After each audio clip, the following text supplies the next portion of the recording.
Sini kumpul, kita akan melihat kisah epik. 249 tahun lalu, gerbang dimensi raksasa terbuka, dan iblis pun turun. Begitu tiba di bumi, para iblis langsung mendeklarasikan invasi besar-besaran terhadap umat manusia. Monster mengerikan itu mulai menghabisi manusia tanpa ampun. Ya, ini adalah awal mula mimpi buruk. Sadar situasinya makin gawat, aliansi ortodoks dengan cepat membentuk unit tempur bernama Korps, pembasmi iblis surga ortodoks. Pasukan elit ini bersumpah akan menyapu bersih semua iblis. Dan 3 hari kemudian, mereka bentrok dengan pasukan iblis di wilayah Anoi. Sayangnya, ini berakhir tragis bagi manusia. Mereka diratakan oleh kekuatan iblis yang jauh lebih superior. Setahun kemudian, separuh populasi dataran tengah lenyap, tak bersisa. Lalu para seniman bela diri ortodoks dan aliran sesat terpaksa bersatu. Membentuk garis pertahanan terakhir di Sichuan, pertempuran berlangsung sangat brutal selama lebih dari setengah bulan. Tapi pada akhirnya, 90% pasukan perlawanan hancur lebur.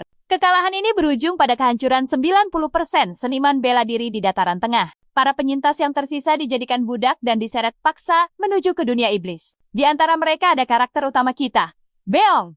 5 tahun kemudian, hal gila terjadi padanya. Sejak lahir, Beong sama sekali tidak bisa menggunakan energi dalam. Perhatikan baik-baik bagian ini. Saat iblis melakukan eksperimen menyiksa padanya, dia diklasifikasikan sebagai spesies langka. Setelah berbagai eksperimen dan pencucian otak, Beong diubah menjadi pasukan penakluk iblis. Setelah itu, puluhan tahun berlalu dengan Beong yang terus aktif dalam pasukan iblis. Beong ikut menginvasi berbagai dimensi lain, dan dia melakukan pemusnahan massal pada makhluk hidup. Dia terus melenyapkan banyak orang, dan 75 tahun kemudian, kontribusinya diakui hingga Beong diangkat menjadi komandan di antara para iblis. 120 tahun menjabat komandan, dia akhirnya menyadari fakta mengerikan tentang apa yang terjadi pada dimensinya sendiri. Fakta ini membuat Beong murka. Selama 50 tahun, dia mencari cara membangkitkan teknik khusus. Lalu 65 tahun kemudian, dia memberontak. Dia butuh waktu lama menyiapkan pemberontakan ini, tapi baru seminggu perlawanan itu berjalan. Rencananya gagal total, dan pasukannya rata dengan tanah. Beong pun babak belur berdiri di hadapan sang Raja Iblis.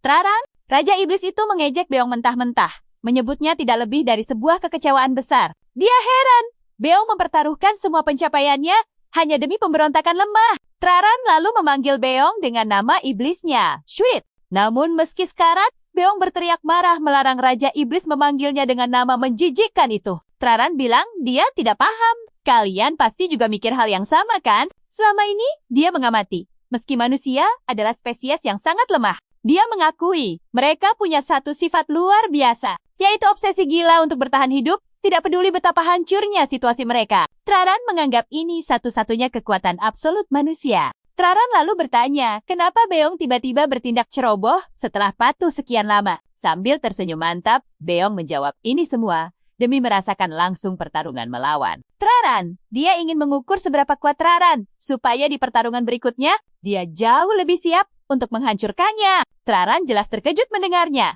dan mengakui kalau pola pikir Beong ini sangat menarik. Tapi tetap saja, dia menganggap Beong sangat bodoh, dan memastikan tidak akan mengampuni nyawanya. Sama sekali, dia menjamin Beong tidak punya jalan keluar. Di sisi lain, Beong sangat percaya diri kalau dia tidak akan binasa di tangan Traran hari ini. Dengan sisa tenaga terakhirnya, Beong langsung mengaktifkan teknik rahasia yang selama ini dia sempurnakan. Portal ungu raksasa seketika terbuka dari langit. Portal itu menyelimuti Beong, dan Traran langsung mengenali kekuatan gila yang baru saja karakter utama kita gunakan. Ternyata, Beong memakai teknik pamungkas bernama regresi waktu. Ini adalah otoritas rahasia milik Noiserun, sang dewa jahat dari zaman kuno. Traran akhirnya sadar Beong sengaja menahan kekalahan dan penghinaan selama 200 tahun, hanya demi mendapat celah untuk menggunakan teknik curang ini. Sebelum portalnya aktif, dengan gaya arogan Beong, berjanji dia akan jauh lebih siap di pertemuan. Mereka selanjutnya, dia bersumpah akan menghajar Traran habis-habisan beserta seluruh iblis yang ada. Traran yang diselimuti api mengerikan, justru tertawa terbahak-bahak mendengar ancaman gila itu. Traran lalu merespon santai, bilang kalau dia akan sangat menantikan pertarungan epik mereka nanti. Traran dengan jujur mengakui kalau Beong adalah satu-satunya manusia yang pernah dia hormati. Dia sangat bersemangat melihat kejutan apa yang akan dibawa Beong kelak. Portal regresi waktu pun aktif penuh, membawa Beong melompat ke masa lalu. Di dataran tengah, Beong langsung jatuh menabrak atap sebuah bangunan perguruan bela diri. Berkat teknik dewa itu, dia sukses kembali ke 10 tahun sebelum invasi iblis dimulai. Rupanya bangunan yang dihancurkan adalah salah satu akademi seni bela diri Aliansi Ortodoks, yaitu Akademi Mata Air Naga. Percaya deh sama aku, dari sini ceritanya makin gila. Beberapa hari kemudian, orang akademi cuma mengira atap itu hancur tersambar petir. Sini kumpul, kalian dan aku bakal menyaksikan salah satu cerita paling gila. Dua pria masih tidak percaya, atap mereka hancur tersambar petir. Parahnya lagi, petir itu hanya menyambar satu orang yang mereka anggap paling payah. Dan ya, dia adalah karakter utama kita. Beong adalah wakil instruktur di akademi. Dulunya dia seorang yatim piatu yang diselamatkan dan dibawa ke akademi oleh seorang tabib bernama Jinbek. Semua orang menganggap Beong sebagai sampah karena tidak bisa menggunakan energi dalam. Dia memang tersambar petir sungguhan. Tapi anehnya, orang-orang malah kecewa karena dia baik-baik saja dan tidak terluka parah. Mengejutkannya, hari itu juga dianggap sebagai hari penghukumannya. Penghukuman yang dimaksud adalah sebuah duel sengit. Beong harus bertarung untuk mempertahankan posisi asisten tombak di Akademi Dragon Spring. Semua orang berkumpul untuk menonton pertarungan ini. Dan jelas sekali, Beong sangat diremehkan. Posisi Beong sebagai asisten tombak sedang dipertaruhkan. Dia ditantang oleh seorang kandidat kuat yang sangat direkomendasikan, dan namanya adalah Meng. Meng dikenal luas sebagai tombak suci tak terkalahkan. Karena ada permintaan untuk menguji kemampuan Beong. Duel ini menjadi ajang pembuktian siapa yang layak menjadi instruktur asisten. Kedua petarung ini akan mempertaruhkan segalanya. Kehormatan dan masa depan karir bela diri mereka benar-benar berada di ujung tanduk. Begitu mereka berdua melangkah masuk ke arena pertarungan, Mang langsung mengejek Beong. Meng mengejek penampilannya yang terlihat jauh lebih baik dari dugaannya. Awalnya Meng benar-benar berpikir Beong pasti tidak akan berani hadir ke duel ini karena rumor soal insiden sambaran petir gila itu. Namun, Meng cukup terkesan karena Beong tetap datang, lalu berjanji akan mengakhirinya dengan cepat. Agar tidak membuang waktu mereka, Meng bahkan menyuruh Beong untuk menyerah saja. Tepat pada saat itu, Beong malah bersuara untuk menceritakan sebuah kisah aneh. Dia bercerita bahwa di masa depan yang jauh, ada seorang instruktur akademi bela diri yang sama sekali tidak bisa menggunakan energi dalam. Tentu saja ini bukan salahnya, karena dia terlahir dengan kondisi seperti itu. Sayangnya, hal ini membuatnya selalu diremehkan oleh banyak orang. Pada akhirnya, instruktur malang yang dianggap sebagai aib besar bagi Akademi Bela Diri tersebut harus menelan kekalahan yang sangat memalukan dalam sebuah duel terbuka. Posisi instrukturnya direbut secara paksa dan dia dibuang untuk melakukan pekerjaan rendahan. Beong bercerita dengan tenang bahwa pria itu menderita sangat parah. Meng langsung kebingungan mendengarnya dan terpaksa bertanya omong kosong macam apa yang sedang dia bicarakan. Kalian harus perhatikan bagian ini. Tanpa Mang sadari, Beong sebenarnya menceritakan nasib buruknya sendiri di masa lalu. Tapi tenang saja, kali ini semuanya sangat berbeda. Beong berkata bahwa dia sudah menunggu momen pembalasan dendam ini sejak lama. Mang langsung terbakar emosi setelah mendengar ucapan arogan itu. Awalnya dia berniat menahan diri melawan Beong. Tapi karena mulutnya tidak bisa diam, Mang kini berniat memberinya pelajaran yang tidak akan pernah dia lupakan. Mang mengaktifkan teknik andalannya, seni tombak iblis banteng. Aura merah menyala berputar mengelilingi tubuhnya saat dia mengarahkan ujung tombaknya tepat ke arah Beong. Menggunakan bentuk pertama dari tekniknya yang disebut serudukan banteng ganas. Mang melesat menyerang Beong. Akan tetapi, Mang sangat terkejut saat tombaknya mencapai Beong dan tidak merasakan apapun. Mengejutkannya, Beong sudah menghilang sebelum Mang berhasil menyentuhnya. Dia kini berdiri dengan santai di belakang punggung Mang, layaknya bos sejati. Beong mengejek Mang bahwa tekniknya butuh akurasi agar bisa berfungsi. Mang semakin marah, lalu mengayunkan tombaknya ke belakang untuk menyerang. Tapi Beong menghindar dengan sangat lincah. Ini membuat Mang tercengang, karena dia benar-benar tidak paham bagaimana Beong bisa menghindari serangan secepat itu. Padahal dia sudah berlatih selama puluhan tahun, tapi Beong bisa menghindarinya dengan mudah. Dia dengar Beong itu sangat lemah.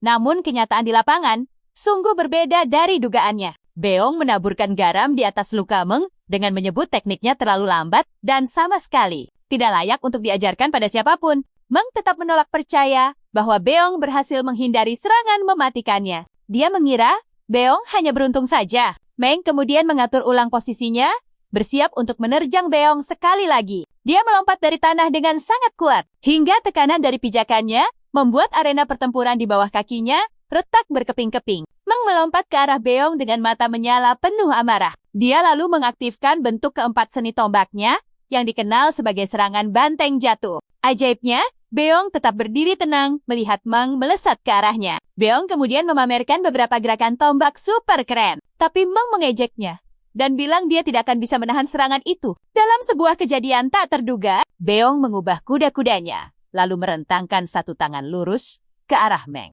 Tepat setelah itu, Beong melepaskan sebuah bola api mematikan dari tangannya. Kalian dan aku pasti merasakan hal yang sama. Meng benar-benar kaget dan ketakutan, karena sudah tidak ada celah baginya untuk menghindari serangan itu. Meng dihantam telak oleh bola api itu, melemparnya ke tanah layaknya sampah. Tubuhnya langsung dilalap kobaran api. Sementara para penonton hanya bisa terdiam ngeri melihat kejadian tak masuk akal ini. Meng menjerit histeris kesakitan, dan pengawas duel itu langsung mengumumkan bahwa pertarungan epik ini telah resmi berakhir. Beong kemudian dinyatakan sebagai pemenang mutlak. Dia berdiri di sana dengan penuh kebanggaan. Sementara Meng terus berteriak memelas, memohon agar mereka segera menyiramkan air ke tubuhnya. Beong lalu mengingat kembali bagaimana dulu dirinya ditangkap oleh para iblis dan diseret secara paksa ke alam mengerikan. Beong bertahan hidup sekuat tenaga selama berabad-abad.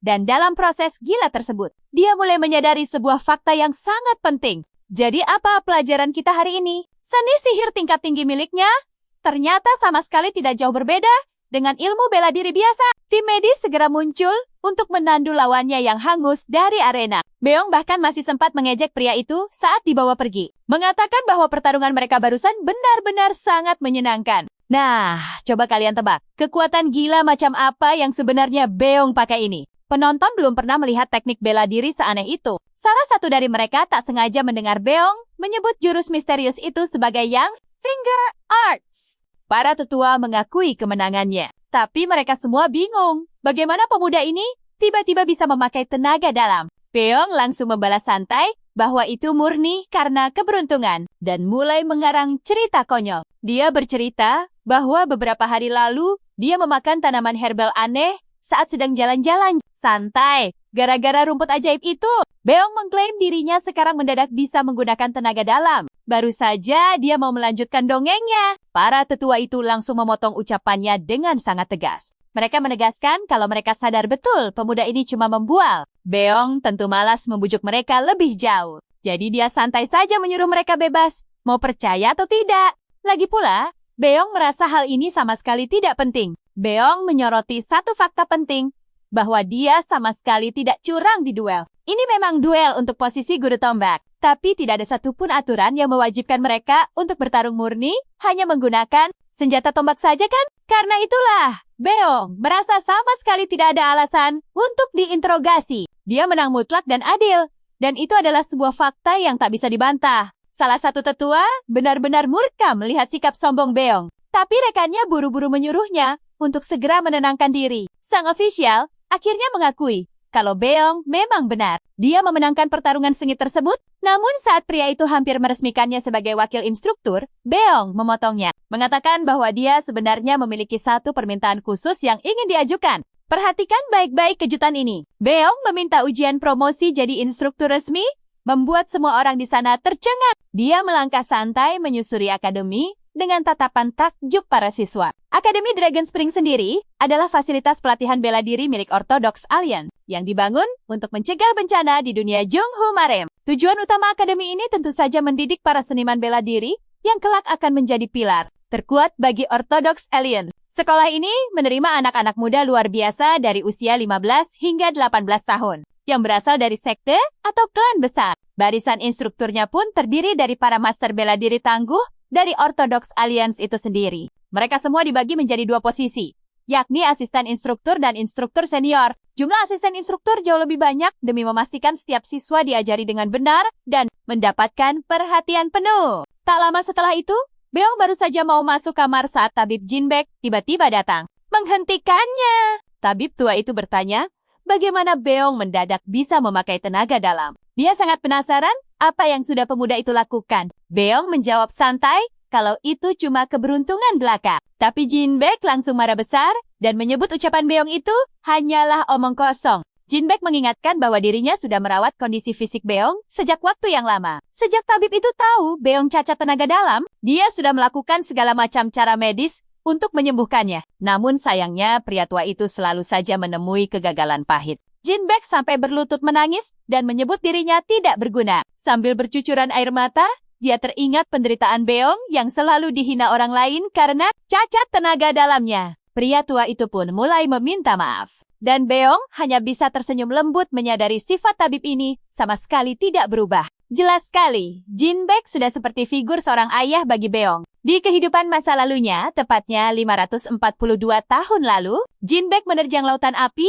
demi menyelamatkan nyawa Beong kecil yang terjebak saat serangan. Bandit mengerikan terjadi. Jinbaek juga yang akhirnya gugur dengan gagah berani saat melindungi orang lain dari serangan iblis. Nah, disinilah momen yang bikin merinding. Kali ini, Beong bersumpah memastikan tabib tua kesayangannya ini akan selamat. Pemuda itu melangkah maju, menenangkan Jinbaek agar berhenti menyalahkan dirinya sendiri atas semua masalah ini.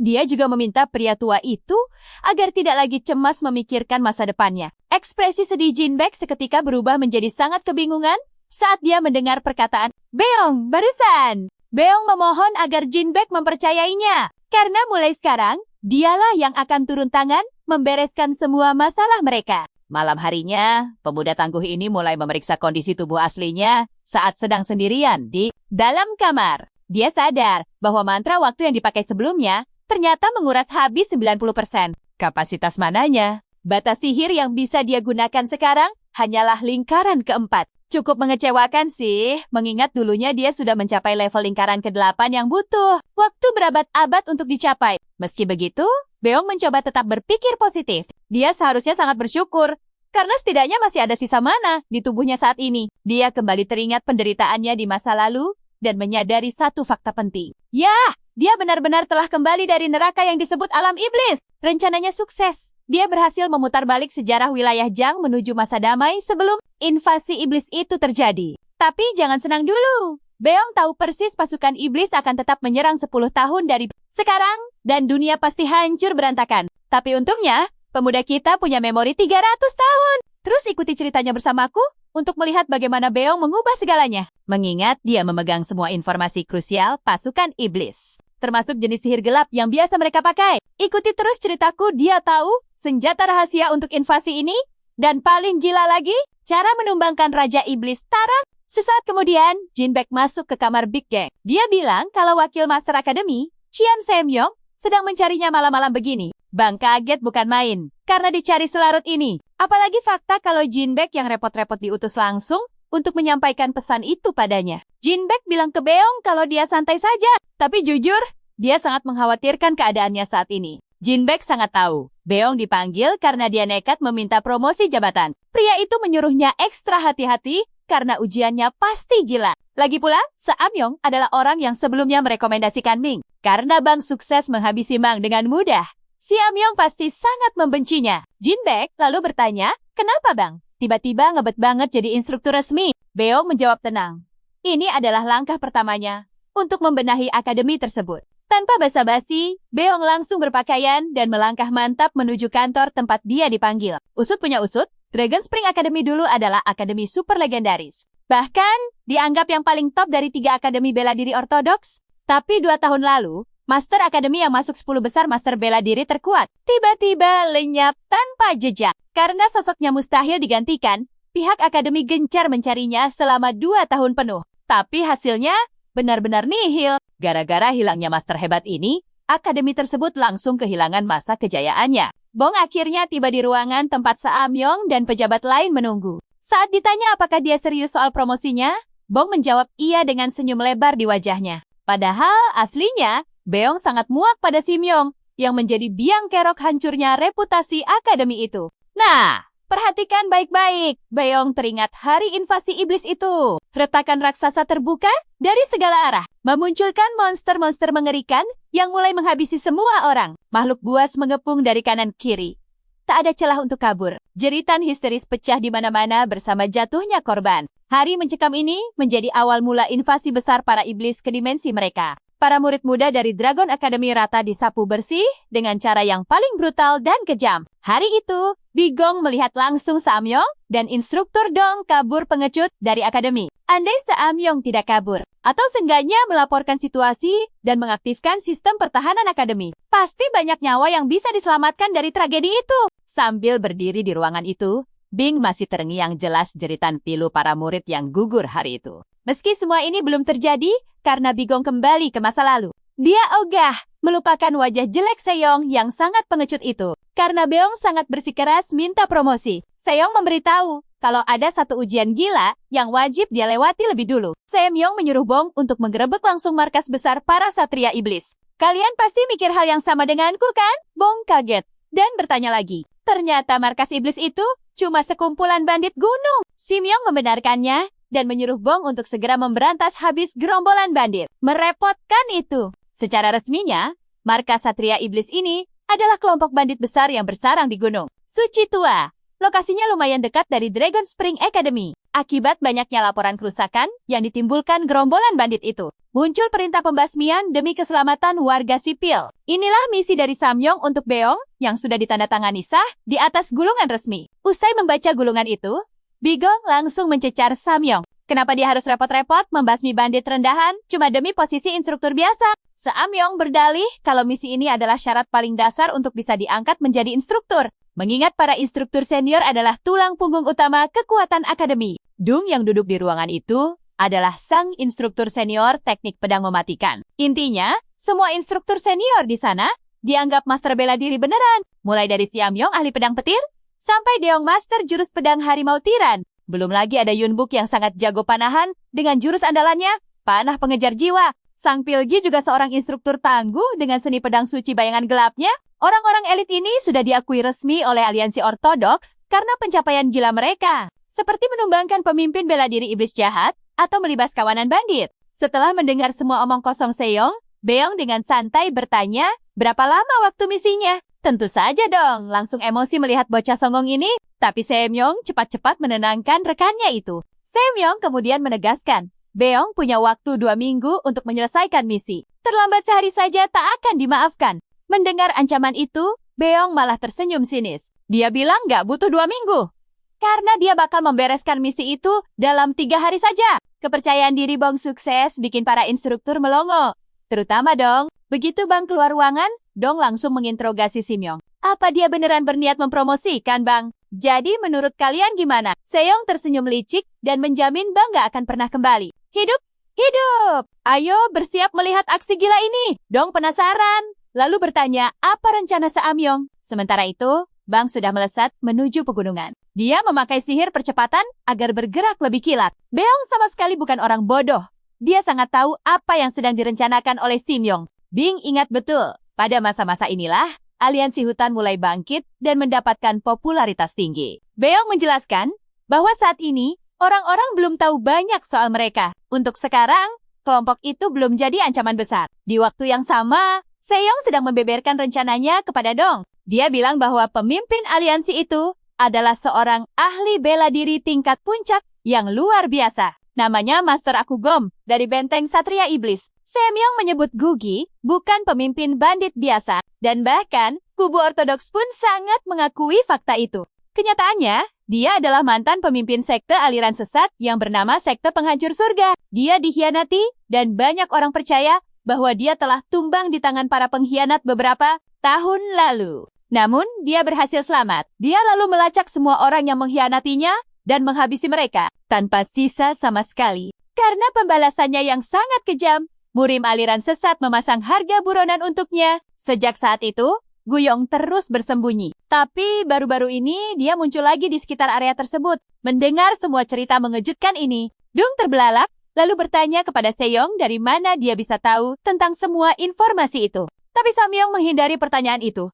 Menganggapnya sama sekali tidak penting. Dong masih cemas kalau Bong bisa kembali dengan selamat, karena dia menunjukkan sesuatu yang luar biasa selama duel berlangsung. Samyong meyakinkan Dong bahwa yang akan dihadapi Bong bukanlah duel biasa, melainkan situasi hidup sesungguhnya. Karena itulah, Samyong sangat yakin kalau Bigong tidak akan pernah kembali lagi. Sementara itu, Bigong telah sampai di area pegunungan. Dia menyadari kalau Gyong belum selevel dengannya saat ini. Mengingat sihir lingkaran keempatnya tidak akan cukup untuk menaklukkannya. Tapi perhatikan baik-baik. Beong punya kejutan lain untuk masalah ini. Dia berencana untuk meningkatkan mananya sebelum menghadapi Gagi. Lagi pula, pengalaman dan wawasannya benar-benar sudah mencapai tahap lingkaran ke-8. Bang lalu memakai sihir pencariannya untuk menemukan sesuatu yang sangat penting bagi rencana gilanya. Dia melangkah menuju tempat yang terlihat seperti tebing biasa. Padahal bukan. Tebing itu hanyalah sebuah pelindung ilusi yang sepenuhnya terbuat dari mana. Bang tersenyum saat sadar dia ada di lokasi yang tepat. Tidak akan ada yang menyangka kalau sesuatu yang sangat berharga disembunyikan tepat di area dataran tengah. Beong melangkah masuk menembus penghalang tersebut dan memasuki sebuah tempat menyerupai gua. Tepat di hadapannya, terdapat sebuah objek yang bersinar terang. Objek itu adalah batu mana tingkat spesial. Rupanya, batu mana itu sengaja ditempatkan di sana oleh para iblis. Karena para iblis sadar, mereka akan menyerang suatu hari nanti dengan portal lintas dimensi. Mereka datang ke dunia ini dan diam-diam menanam perlengkapan untuk masa depan. Batu mana itu adalah sumber kekuatan utama mereka, dan benda tersebut juga memulihkan energi para iblis. Batu ini pada dasarnya tidak berguna bagi manusia. Tapi untungnya, level kekuatan Beong bukan manusia lagi. Bang menyentuh batu itu untuk menyerap energinya. Dan hal ini langsung memicu ledakan energi besar yang menembak keluar dari dalam gua. Pada malam harinya, Guyam beserta anak buahnya terlihat sedang menyisir area pegunungan. Setelah mencari sekian lama, salah satu anak buahnya melapor kalau tidak ada apa-apa di gunung itu. Tapi Guyam menyuruhnya tutup mulut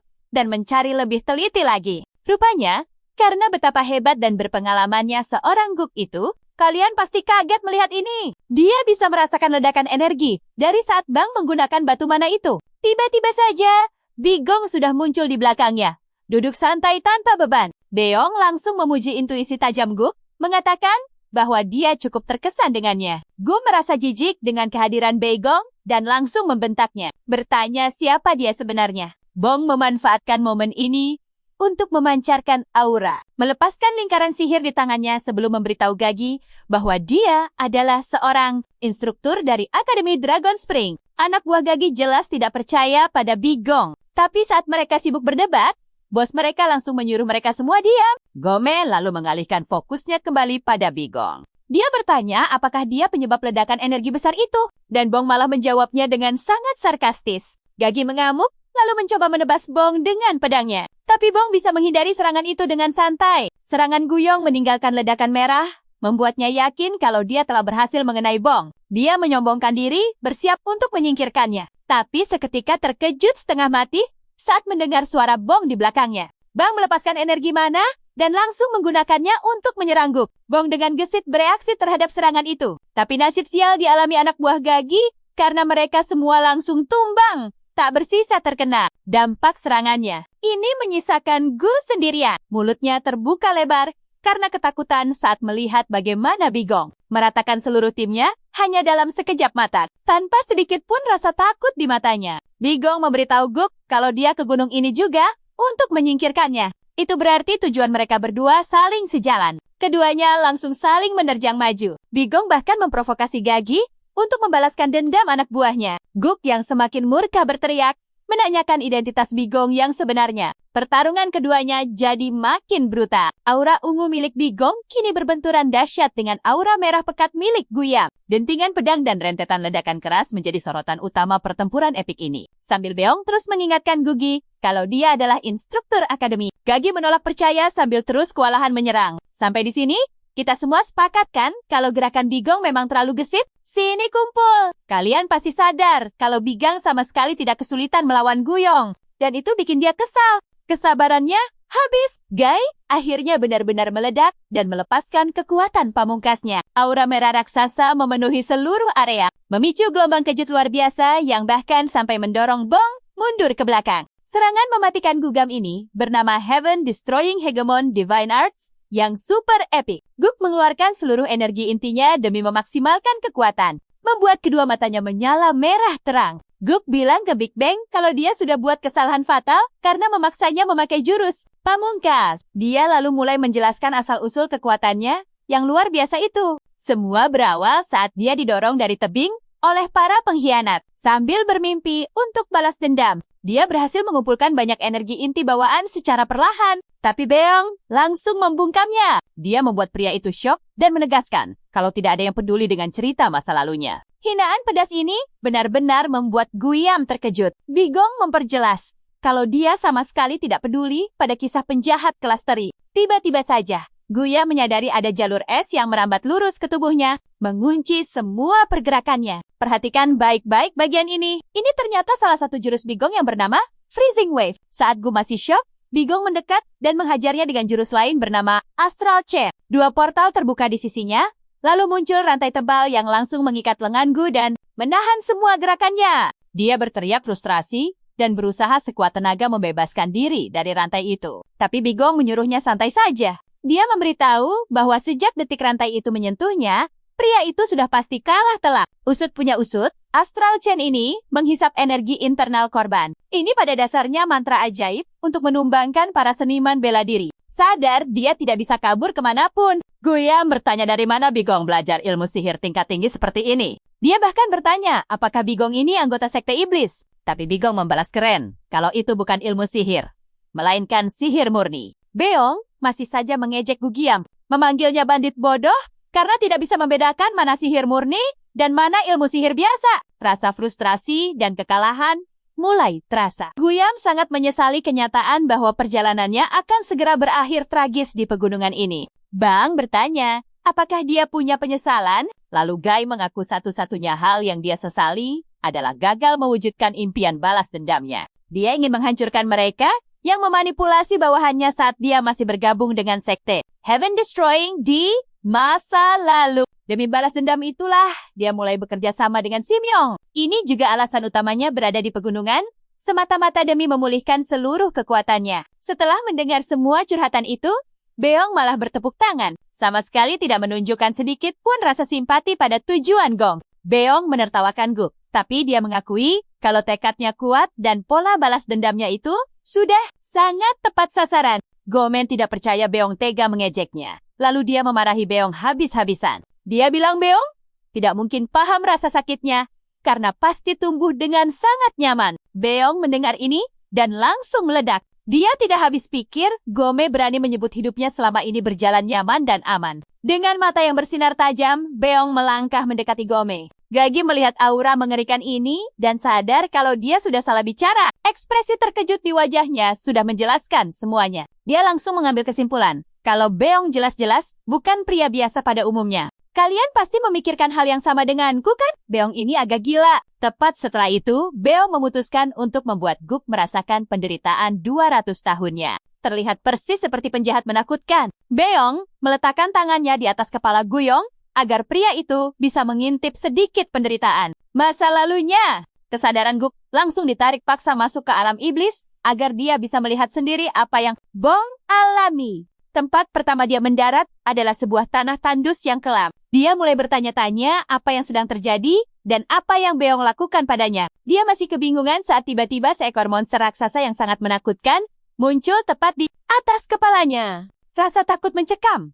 Dan setelahnya, dia dibawa ke medan perang tempat dia melihat manusia berjatuhan tanpa ampun. Seolah itu belum cukup gila. Dia mendapati dirinya berada di ruangan tempat para iblis melakukan eksperimen mengerikan pada manusia. Saat ini, Guk sudah hampir gila ketakutan. Dan dia benar-benar hancur saat dibawa langsung ke hadapan sang Raja Iblis. Gome akhirnya kembali ke tubuh aslinya, tapi jiwanya sudah remuk. Dia berteriak histeris ketakutan, mengingat semua hal mengerikan yang dilihatnya dalam waktu singkat itu. Beong berdiri tegak menatapnya, menanyakan bagaimana perasaannya melihat semua itu. Bing memberitahu bahwa kengerian barusan adalah apa yang akan dia alami selama 10 tahun ke depan. Guyong sontak memegang kaki Beong, memohon padanya untuk mengakhiri semuanya karena dia sudah tidak sanggup lagi. Guyam yang dulu ditakuti kini benar-benar hancur sampai menangis layaknya anak kecil. Beong memahami penderitaannya dan akhirnya setuju untuk melepaskannya dari rasa sakit itu selamanya. Beong mengangkat pedangnya dan memberikan serangan penutup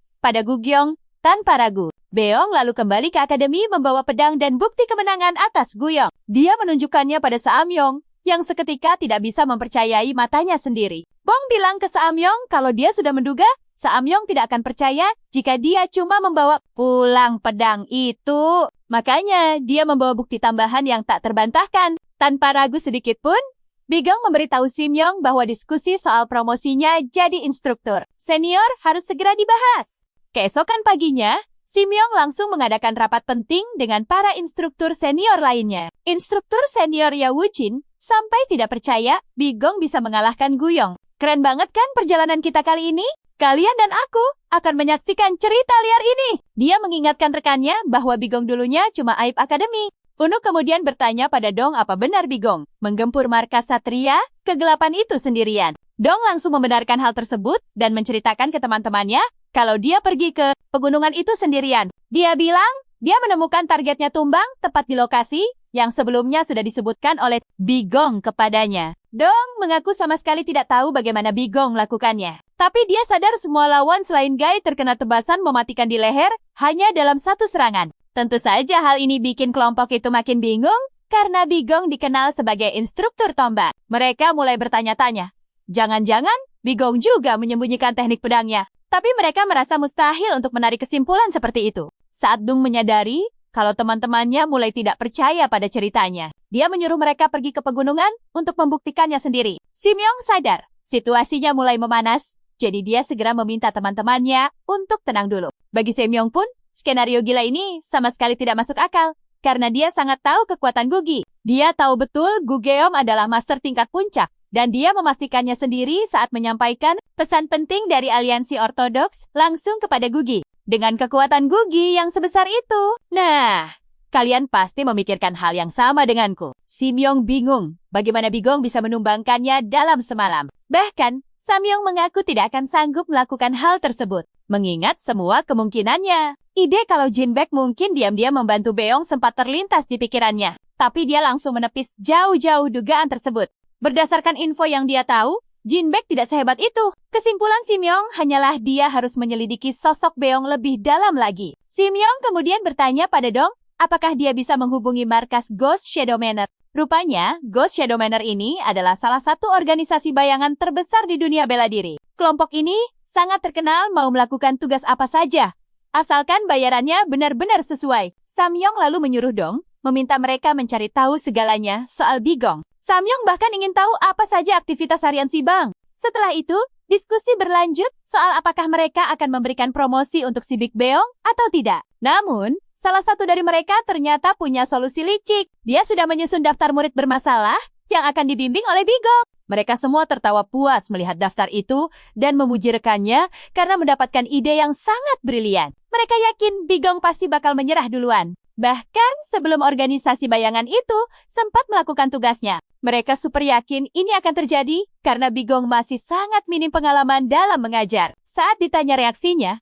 Dong bilang Bigong cuma tersenyum. Tanpa disadari, para tetua itu semuanya berjalan mulus, persis seperti rencana Epic Bing. Beong kembali ke ruang dan waktu ini bukan tanpa alasan. Coba kita jeda sebentar. Setelah tahu soal regresi waktu Noarin, Bing memikirkan apa yang perlu dia lakukan untuk bersiap menghadapi invasi besar-besaran. Mengingat musuhnya adalah pasukan yang sudah menaklukkan banyak dimensi. Sementara dia hanya sendirian. Jelas ada batasan untuk apa yang bisa dilakukannya. Pada akhirnya, Beong menarik satu kesimpulan kuat. Hal terbaik yang bisa dilakukannya sekarang adalah membangun pasukannya sendiri. Bigong tidak mau melatih orang lemah yang mudah tumbang. Dia berencana melatih pasukan super kuat yang menguasai segala jenis ilmu sihir dan juga bela diri. Tidak butuh waktu lama, Beong kini berdiri di depan calon murid yang dibebankan padanya. Mereka adalah anak-anak yang sudah dicap sebagai pembuat onar di angkatan tahun pertama. Beong percaya anak-anak ini sebenarnya sangat berbakat, tapi kepribadian mereka yang liar menjadi penghalang utama.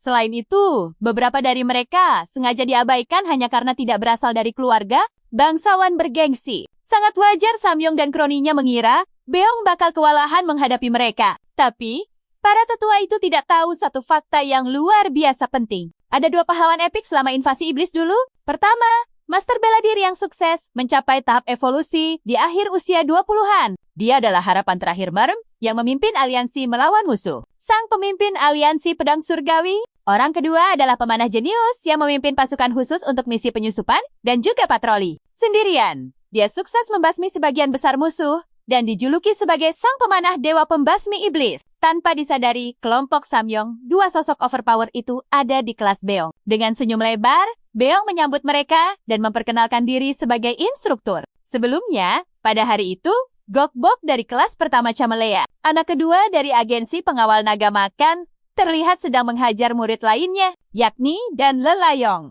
Dan Lelayong juga murid tahun pertama, sekaligus merupakan putra sulung dari klan Pedang Bintang 1. Dan memohon pada Gage untuk berhenti karena hampir semua tulang di tubuhnya remuk. Tapi Gaul benar-benar tidak mau mundur dan terus mendesaknya. Dia membentak dan agar bangun karena orang bakal mengira dia dirundung. Gok menyuruh dan bersyukur karena bisa melihat tinju pembelah gunung naga makan miliknya yang super epic. Dan beralasan klannya cuma berlatih pedang. Nah, disinilah kita berhenti sejenak. Makin penasaran kan? Sini kumpul bareng aku. Gok tertawa meremehkan. Bilang Kak, dan kalau semua jurus yang dia pelajari itu ampas dan gak berguna buat ngelawan dia. Dan jelas langsung emosi dengar itu. Dia mengepalkan tangannya kuat-kuat, seolah bersiap mau melancarkan serangan super mematikan. Gok yang lihat itu makin ngejek, nyuruh, dan berhenti ngepalin tangan karena itu percuma. Dia ngancam bakal ngehajar, dan lagi kalau masih ngelawan. Sadar kalau dia nggak punya peluang menang lawan Gok. Dan akhirnya ngelepas kepalan tangannya biar nggak babak belur. Kamu Kuzo, masuk ke ruangan dan nyuruh Gaul berhenti maksa dan latihan. Yan Wukyowong, ini juga murid tahun pertama. Dan jurus andalannya adalah pedang penghancur. Dia putra kedua dari klan Yan. Anehnya, Gaul langsung nurut sama Yan dan mundur. Sambil bilang dan kalau dia lagi beruntung. Dengan wajah lesu dan berterima kasih karena Yan udah datang nyelamatin dia. Mereka lagi di tengah obrolan itu saat salah satu guru masuk ruangan. Lalu ngasih tahu kalau mereka bertiga nggak akan belajar di kelas Camellia lagi. Rupanya, mereka dipindah ke kelas yang baru aja dibikin. Ketiganya kaget luar biasa. Tapi makin shock waktu Beong tiba-tiba muncul dan ngenalin diri sebagai instruktur baru mereka. Para kadet itu langsung natap Big Beong dengan sinis. Mereka benar-benar nggak percaya sama apa yang ada di depan mata mereka. Gok jadi yang pertama buka suara. Dia nyuruh Bong buat berhenti bercanda. Dia nggak terima dipindah kelas mendadak begini. Apalagi harus diajarin sama guru yang kelihatannya sama sekali nggak kompeten. Gaul terus ngomel, sampai akhirnya Bong angkat bicara. Ngingetin kalau pilihan kata-katanya itu lumayan kasar. Dia ngingetin Gaul kalau posisinya itu instruktur. Tapi Gaul jelas nggak peduli sama sekali. Gaul bilang ke Bong, kalau dia nggak peduli orang dalam mana yang dipakai buat jadi guru. Dia ogah banget belajar di bawah bimbingannya. Bong sadar kalau Gok masih belum mau berhenti ngoceh. Jadi, Bong mutusin buat langsung pakai aturan akademi, tepatnya yang ada di pasal 3, ayat 5. Perhatikan baik-baik bagian ini. Sebelum Gok sadar, Bigong pakai mantra ajaib Blink buat langsung muncul di depannya. Gaul shock berat. Dan sebelum dia bisa ngelawan, Bigong langsung nginjak kakinya keras-keras. Bikin dia kesakitan. Go! Langsung teriak nahan sakit gara-gara injakan itu. Gaul langsung jatuh berlutut, sementara Beong dengan santainya bacain aturan akademi yang ngasih hak penuh ke instruktur buat ngehukum murid kalau kelakuan mereka buruk. Bukannya nyerah dan mundur, Gaul malah menggertakkan giginya karena super emosi. Dia ngumpulin tenaga buat satu pukulan kuat, berniat langsung ngehajar Beong. Gok saking ngamuknya sampai ngeluarin jurus pamungkas tinju pembelah gunung naga Harima. Cuma buat ngehukum Bang yang udah bikin dia malu. Tapi gila, Bigong dengan santainya ngehindarin semua tinju Gok sambil terus bacain aturan sekolah buat dia. Gerakan Beong terlalu cepat buat diikuti. Dan sebelum si cowok besar itu sadar, Bong langsung mendaratkan pukulan telak ke dadanya. Tekanan dari pukulan itu ngerusak sistem tubuh Gok. Wajahnya langsung pucat pasi, kayak orang yang baru aja nonton film horor. Bigong bilang ke Gok kalau ilmu bela dirinya itu ampas banget, sambil terus ngehujani cowok besar itu dengan pukulan beruntun. Gok langsung ambruk ke tanah setelah kena hujan tinju itu. Tapi Bigong belum selesai. Dia nyuruh Gaul buat berdiri lagi dan nyoba ngelawan dia sekali lagi. Sementara itu, Dan yang nonton dari belakang cuma bisa melongo kaget. Kalian pasti ikutan shock kan? Dia nggak percaya Gok, si peringkat 1 di antara murid baru saat latihan seni luar, malah dibikin babak belur begini. Dan mikir ini memalukan banget buat Gok. Kalah telak kayak pemula. Nggak mau nyerah gitu aja. Gok nyoba buat berdiri lagi. Tapi Bing langsung nyambut dia di tengah jalan pakai hantaman lutut. Lutut Beong langsung nabrak wajah Gok, ngasih rasa sakit yang jauh lebih gila buat cowok itu. Kadet lainnya cuma bisa ngeri ngelihat pemandangan di depan mereka. Dan gak ada satupun yang berani gerak. Dan sekarang Gok mulai ketakutan. Dia akhirnya sadar kalau gak ada satupun jurus yang bisa dia pakai buat ngelawan Big Bang. Dia merangkak mundur waktu Bigong makin mendekat. Bang bilang dia kurang suka sama cara kelas pertamanya dimulai. Tapi dia nggak keberatan ngehukum muridnya, karena itu memang udah jadi tugas seorang instruktur. Bigong kemudian bersiap buat melayangkan tinju ke wajah Gok. Gok ngelihat pukulan dahsyat itu mengarah padanya. Dan dia benar-benar ketakutan setengah mati. Tapi tiba-tiba, Yan ikut campur dan nahan tangan Bong sebelum tinju itu kena Gok. Yan bilang ke Beong kalau dia terlalu keras sama Gu yang cuma seorang kadet biasa. Bang malah ngasih senyum aneh waktu dia sadar kalau Yan akhirnya mutusin buat ikut turun tangan. Alasan dia kelihatan senang itu adalah karena Yan sebenarnya pemimpin aliansi pedang surgawi yang super kuat sebelum regresi terjadi. Sebelum regresi, Yan itu anggota dari salah satu klan paling bergengsi yang ada di dataran tengah. Dari kecil, dia udah diakui klan sebagai jenius bela diri. Bahkan di antara murid baru Akademi Mata Air Naga, Yan selalu nunjukin kemampuan yang jauh di atas rata-rata. Bakatnya itu jauh melampaui apa yang bisa ditampung sama Akademi Naga sekalipun. Cuma di usia 20, dia sukses cetak rekor sejarah sebagai master bela diri puncak tertinggi. Yang paling muda, dia juga masuk peringkat 10 besar master aliansi ortodoks. Harusnya hidup Yan bersinar cerah sampai para iblis menyerang. Gimana? Kalian pasti udah nggak sabar lihat lanjutannya kan? Sini kumpul, kita bakal saksiin cowok yang sejak awal invasi iblis udah langganan turun ke medan. Tempur terbanyak. Tapi nahas, nggak lama setelah itu, klannya malah jadi target utama serangan besar-besaran para iblis dan semuanya hancur lebur tanpa sisa. Semua anggota keluarganya tiada, nyisain dia sendirian. Hebatnya, Yan sama sekali nggak hancur dalam keputusasaan atau depresi kayak orang pada umumnya. Yan bangkit, berkelana mengelilingi dataran tengah, dan terus bertarung habis-habisan ngelawan pasukan iblis tanpa henti. Dia kumpulin para penyintas, ngebentuk pasukan aliansi super kuat yang gabungin aliran lurus maupun sesat. Bahkan di situasi super mustahil, pas semuanya seakan ngelawan dia dan pasukannya. Cowok ini tetap mimpin sisa pendekar buat perlawanan terakhir yang paling epik. Begong jelas masih ingat betul betapa kuat dan gilanya kekuatan Yan. Yan itu selalu maju paling depan di medan perang. Dan tiap kali dia ngelepasin energi pedangnya yang super menyilaukan, monster iblis raksasa yang kelihatannya paling kuat, sekalipun bakal langsung tumbang dalam sekejap mata. Gak diragukan lagi, Yan emang dianggap sebagai pahlawan sekaligus harapan terakhir dataran tengah. Tapi sekarang, dia cuma kelihatan kayak bocah bangsawan sombong dari klan yang super bergengsi. Begong langsung nepis tangannya. Dan Yan dengan santai ngaku kalau tingkah Begong itu lumayan menghibur. Coba perhatiin baik-baik bagian ini. Pas Begong nanya apa maksudnya, Yan jujur kaget. Ada asisten instruktur yang tadinya payah soal energi dalam. Tiba-tiba jadi sekuat monster. Yan sadar, ini sangat di luar dugaan. Tapi dia sama sekali nggak suka lihat Begong pamer kekuatan barunya di depan para murid. Buat Yan, kelakuan kayak gini beneran kelihatan sangat menyedihkan dan murahan. Gok aja sampai kelihatan babak belur dan malu banget. Yan lalu nanya ke Begong, apa dia tiba-tiba kuat gara-gara kebetulan nemu warisan rahasia yang legendaris? Begong jelas kaget banget dengarnya. Kok bisa-bisanya Yan paham sama hal-hal rahasia macam itu? Begong sadar kalau Yan sebenarnya penasaran banget. Jadi dia janji bakal ngasih tahu semuanya kalau Yan mau patuh ikut pelatihannya mulai sekarang. Mengejutkannya, Yan dengan dingin bilang gak tertarik sama sekali. Dia ngomel gak tahu trik licik apa yang Begong pakai buat ngubah jadwal kelas. Dan berencana ngelaporin ini ke pihak akademi. Yan langsung balik badan dan siap pergi. Setelah bilang kalau dia sama sekali ogah belajar dari orang yang langsung jadi sombong cuma gara-gara baru dapat sedikit keberuntungan sesaat. Pas Yan melangkah pergi, beberapa murid berbakat termasuk Go ikut ngekor dari belakang. Tapi tunggu, tiba-tiba Begong ngelakuin hal yang menarik. Dia neriakin Yan, bilang kalau dia salah besar udah asal nyeplos seakan dirinya paling spesial. Apalagi, Yan sok berkuasa dan ngerasa nggak perlu belajar apa-apa dari Begong. Nah, setelah itu, Begong tiba-tiba ngerangkul pundak dan dengan santai. Dia nantang Yan, bilang kalau dia bakal ngelatih dan dalam 10 hari aja. Dan bakal bisa ngalahin Yan. Dengar ini, keringat dingin langsung ngucur deras di wajah dan Yan yang dengar omong kosong ini, langsung noleh lagi ke arah Begong. Dia nyuruh instruktur itu ngulangin ucapannya. Dan Begong sama sekali nggak ragu. Begong malah makin nyombong di depan semua orang. Kalau cuma butuh 1 minggu, pelatihan super kilat. Kalian pasti kaget banget kan? Sama. Dia yakin dan yang paling lemah bakal sanggup numbangin Yan di pertarungan. Dan jelas syok berat.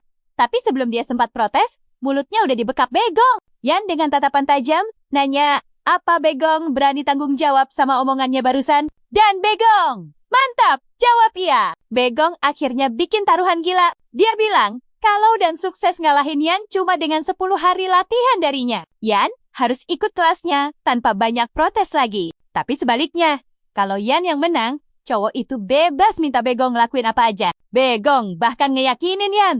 Kalau dia disuruh angkat kaki dari akademi ini pun, dia bakal lakuin. Yan langsung ketawa sinis dengar tawaran itu. Lalu bilang kalau dia nggak butuh apa-apa dari Begong. Tapi, dia nyuruh instruktur itu siap-siap buat pertandingannya nanti. Dan Yan pun melangkah pergi. Begong akhirnya ngelepasin bekapan tangannya.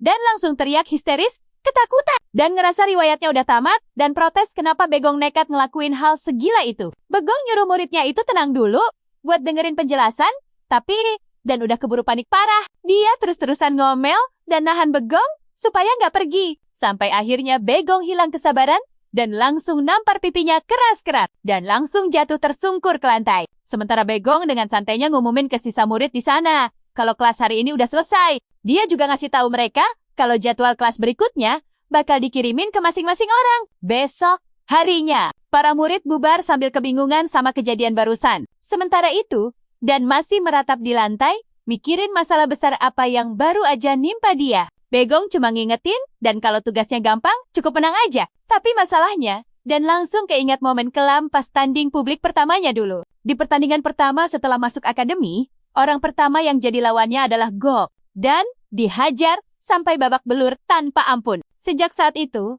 Gok terus-terusan nindas dia tiap hari. Tapi anehnya, Gok yang dianggap kayak monster ini malah dibikin tak berdaya waktu berhadapan sama Yan. Gok sampai dihajar habis-habisan dan bahkan gak bisa ngasih satu pukulan pun ke Yan. Begong ngakuin fakta kalau Yan emang kuat banget karena bakat bela dirinya aja udah masuk kategori super langka dan gak ada duanya. Karena Begong tahu persis seberapa hebatnya Yan dan protes kenapa instrukturnya itu malah ngejebak dia. Dengan santainya, Begong bilang kalau Dan gak perlu khawatir sama sekali. Kita lihat nanti ya.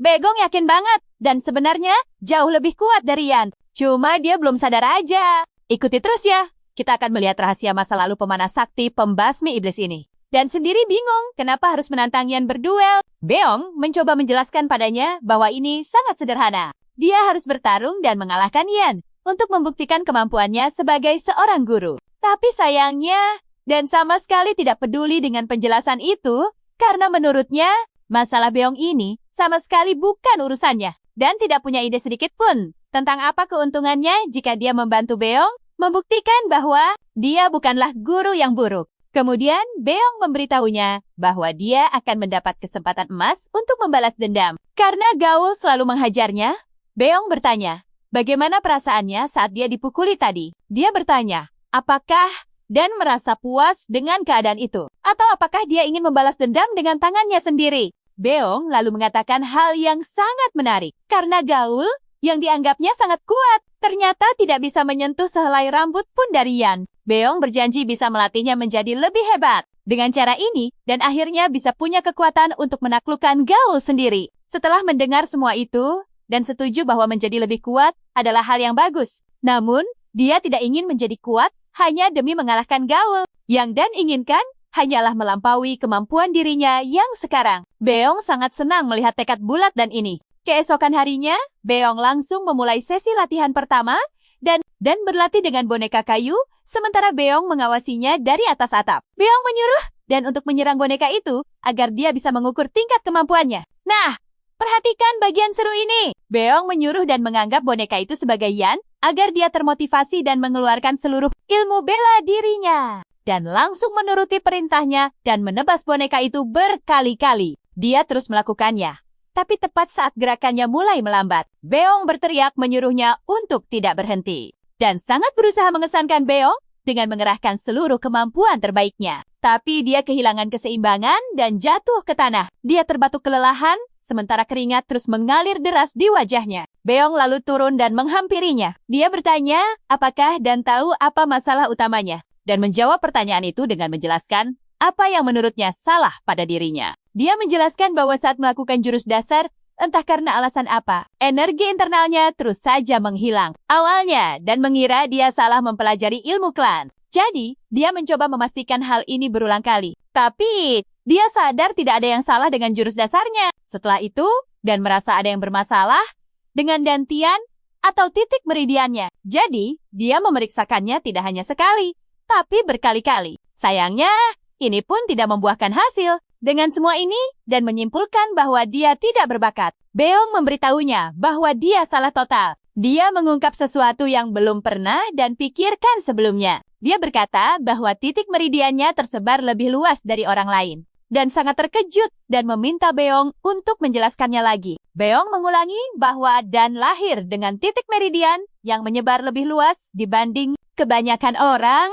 Pada kondisi normal, ini dianggap sebagai fisik langka yang punya lebih banyak kelebihan daripada kekurangan. Namun, karena Dan masih muda dan dia kekurangan energi internal, Beong memberitahunya bahwa semua seniman bela diri harus menyalurkan energi internal dari dantian mereka melalui titik meridian ini. Sayangnya, Dan punya meridian yang lebih lebar dengan energi internal yang sedikit, sehingga kekuatan energinya sama sekali tidak bisa terpusat dengan baik. Ditambah lagi, inilah alasan kenapa energi internalnya terus menghilang dan menyebar. Kalian juga pasti kaget kan? Ini pertama kalinya dan mendengarnya. Beong memakluminya, karena dia sendiri baru mengetahui rahasia ini secara kebetulan sebelum regresi terjadi. Sambil menatap Beong, Dan mulai merasakan aura yang sangat berbeda di udara. Dia yakin ada rahasia lain yang disembunyikan oleh Beong. Namun Beong menghentikan penjelasannya sampai di situ. Karena sekarang mereka tahu masalahnya, langkah selanjutnya adalah memperbaikinya. Dan makin syok saat tahu ada cara untuk memperbaiki kekurangannya. Beong meyakinkannya bahwa ada satu solusi. Dan nyatanya, cara itu sangatlah mudah. Beong bilang dibandingkan orang lain. Dan kekurangan kekuatan akibat titik meridiannya yang sangat lebar. Yang artinya dia bisa menyelesaikan ini dengan cara meningkatkan jumlah energi internalnya. Dan kembali bersiap dan menatap boneka itu lebih serius. Beong memberitahunya karena energi internal tidak bisa ditingkatkan dalam waktu singkat. Dia hanya akan mengajarkan satu metode ampuh yang bisa dia gunakan sekarang. Beong menyuruh Dan untuk terus mengumpulkan energi internalnya, yang harus dia tahan tepat sampai dia mulai melancarkan jurus dasarnya. Dan setelah mengumpulkan energi yang cukup, dia bisa langsung melepaskan seluruh kekuatannya dan mengikuti setiap detail arahan Beong. Dan untuk pertama kalinya, Dan benar-benar fokus sepenuhnya. Dia melesat ke arah boneka itu. Dan dia membelah bonekanya dengan sangat mudah lewat metode Beong. Dan berhasil memamerkan kekuatan aslinya untuk pertama kalinya. Dan seakan tidak percaya dengan matanya sendiri saat dia mendongak dengan penuh semangat. Jadi gimana menurut kalian? Beong sangat bangga melihat kemajuan dan pun kegirangan memberitahu betapa hebat perasaannya. Ayo kita tonton momen tergila Manhwa ini. Beong menyuruhnya santai sebelum dia jatuh pingsan. Dan tertawa lepas mendengarnya karena baru kali ini, seumur hidupnya dia merasa punya energi sebesar itu. Tapi tragis, belum sempat menyelesaikan kalimatnya, dia langsung ambruk ke tanah. Saat sadar, dia memberitahu Bigong bahwa dia mendadak pingsan begitu saja. Tapi Bigong jelas melihatnya pingsan. Bigong lalu bertanya, bagaimana keadaannya? Dan jujur mengaku kalau dia sudah tidak punya sisa tenaga sama sekali di tubuhnya. Beong lalu memberitahu Dan, apa yang dia rasakan itu sekadar efek samping ringan karena baru pertama kali menyalurkan kekuatan penuhnya. Karena selama ini, Dan belum pernah memakai jalur meridiannya dengan baik. Tubuhnya gagal beradaptasi dalam waktu singkat, yang membuatnya langsung jatuh pingsan. Beong menyebutkan kalau Dan tidak perlu panik sama sekali karena efek samping ini akan hilang secara alami setelah beberapa bulan berlalu. Mendengar itu, Dan langsung menghela napas lega. Setidaknya, sampai dia benar-benar memproses apa yang baru saja dikatakan oleh Bigong. Dia benar-benar syok mendengar efek sampingnya bisa bertahan berbulan-bulan. Padahal, dia ada jadwal duel penting yang akan digelar tepat seminggu lagi. Saat dia akhirnya mengumpulkan sisa tenaga untuk lanjut latihan, Bing memberitahu Dan bahwa dia sedang menghadapi dua masalah besar. Bing menjelaskan, setiap kali Dan mengeluarkan jurusnya dengan energi yang tersimpan, seluruh energi dalam yang sudah dia kumpulkan akan langsung habis dalam satu serangan karena tubuhnya tidak mampu menahan daya kejutnya dan langsung pingsan. Masalahnya makin parah karena inti energi milik Dan juga terlalu kecil untuk menyimpan tenaga dari awal. Dan dia tidak sanggup mempertahankannya lama. Nah, coba kalian perhatikan baik-baik bagian ini. Kalau dia memaksakan diri, dia bukan cuma pingsan. Dia berisiko mengalami penyimpangan energi. Dan itu sangat dilarang keras. Usai menjelaskan, Beong bertanya apa dan paham.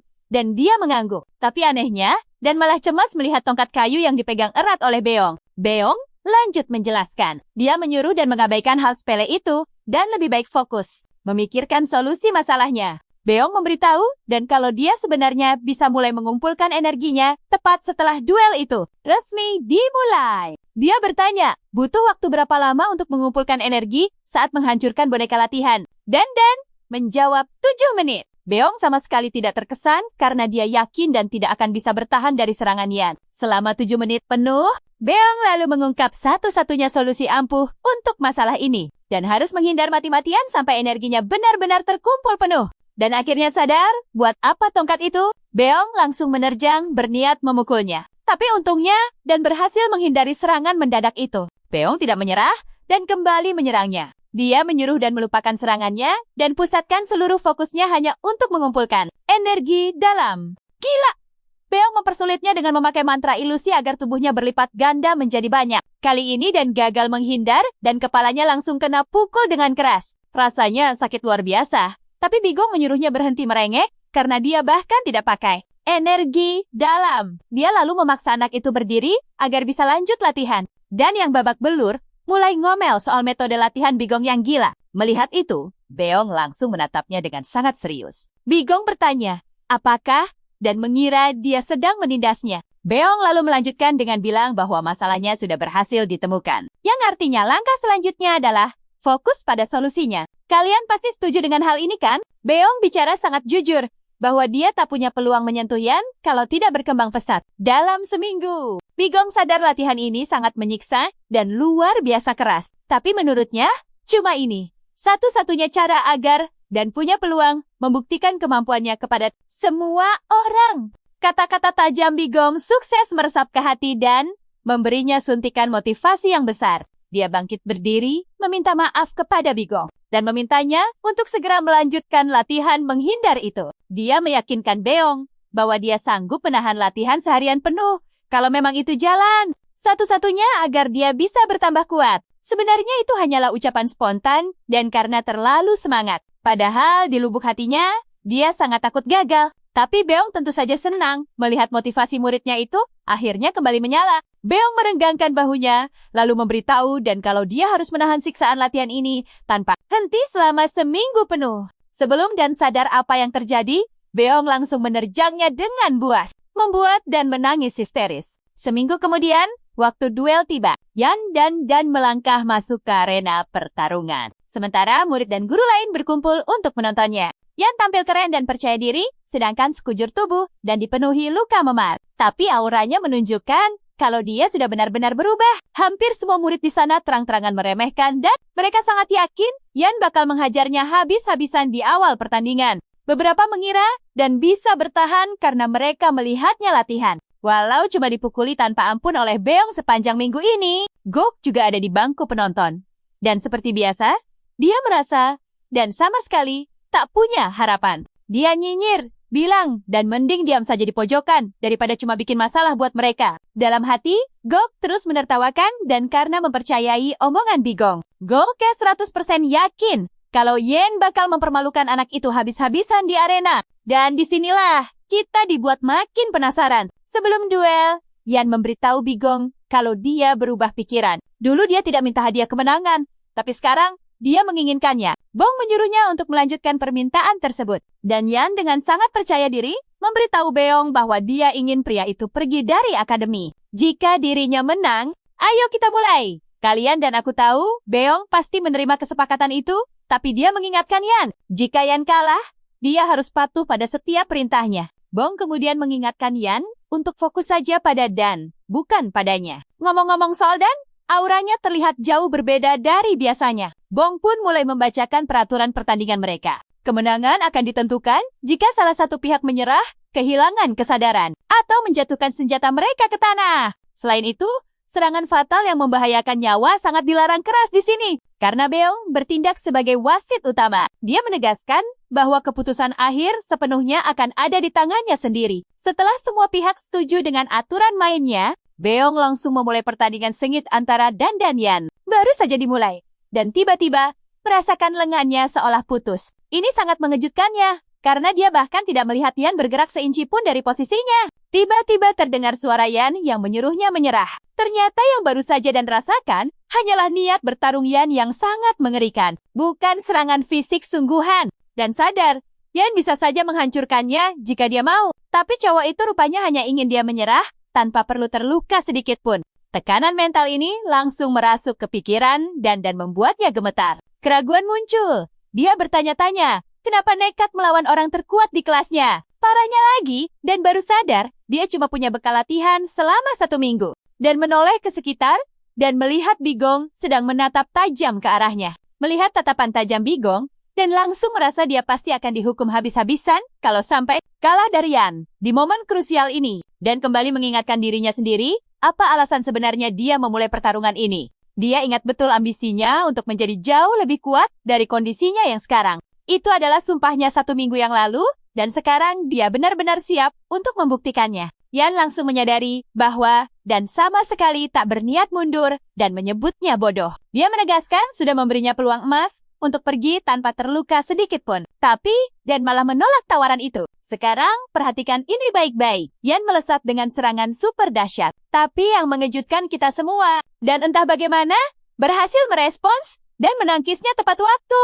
Tekanan dari benturan itu memukul mundur dan dia sadar situasi ini bisa saja berubah menjadi jauh lebih buruk dari prediksi awalnya. Energi Kai yang sudah dia kumpulkan sebelum serangan tadi hampir saja buyar sepenuhnya. Tak mau main-main lagi, Yan mengaktifkan teknik mengerikannya, yaitu Berserk Dragon's Rage Torrent. Melihat aura itu, dan tahu betul kalau dirinya sedang dalam masalah besar, Yan kembali menerjang dengan tebasan kuat, tapi luar biasanya, dan berhasil menghindarinya lagi. Walau lolos, dan bisa merasakan betapa gilanya kekuatan Kai dari serangan tadi, Yan melepaskan tebasan kedua.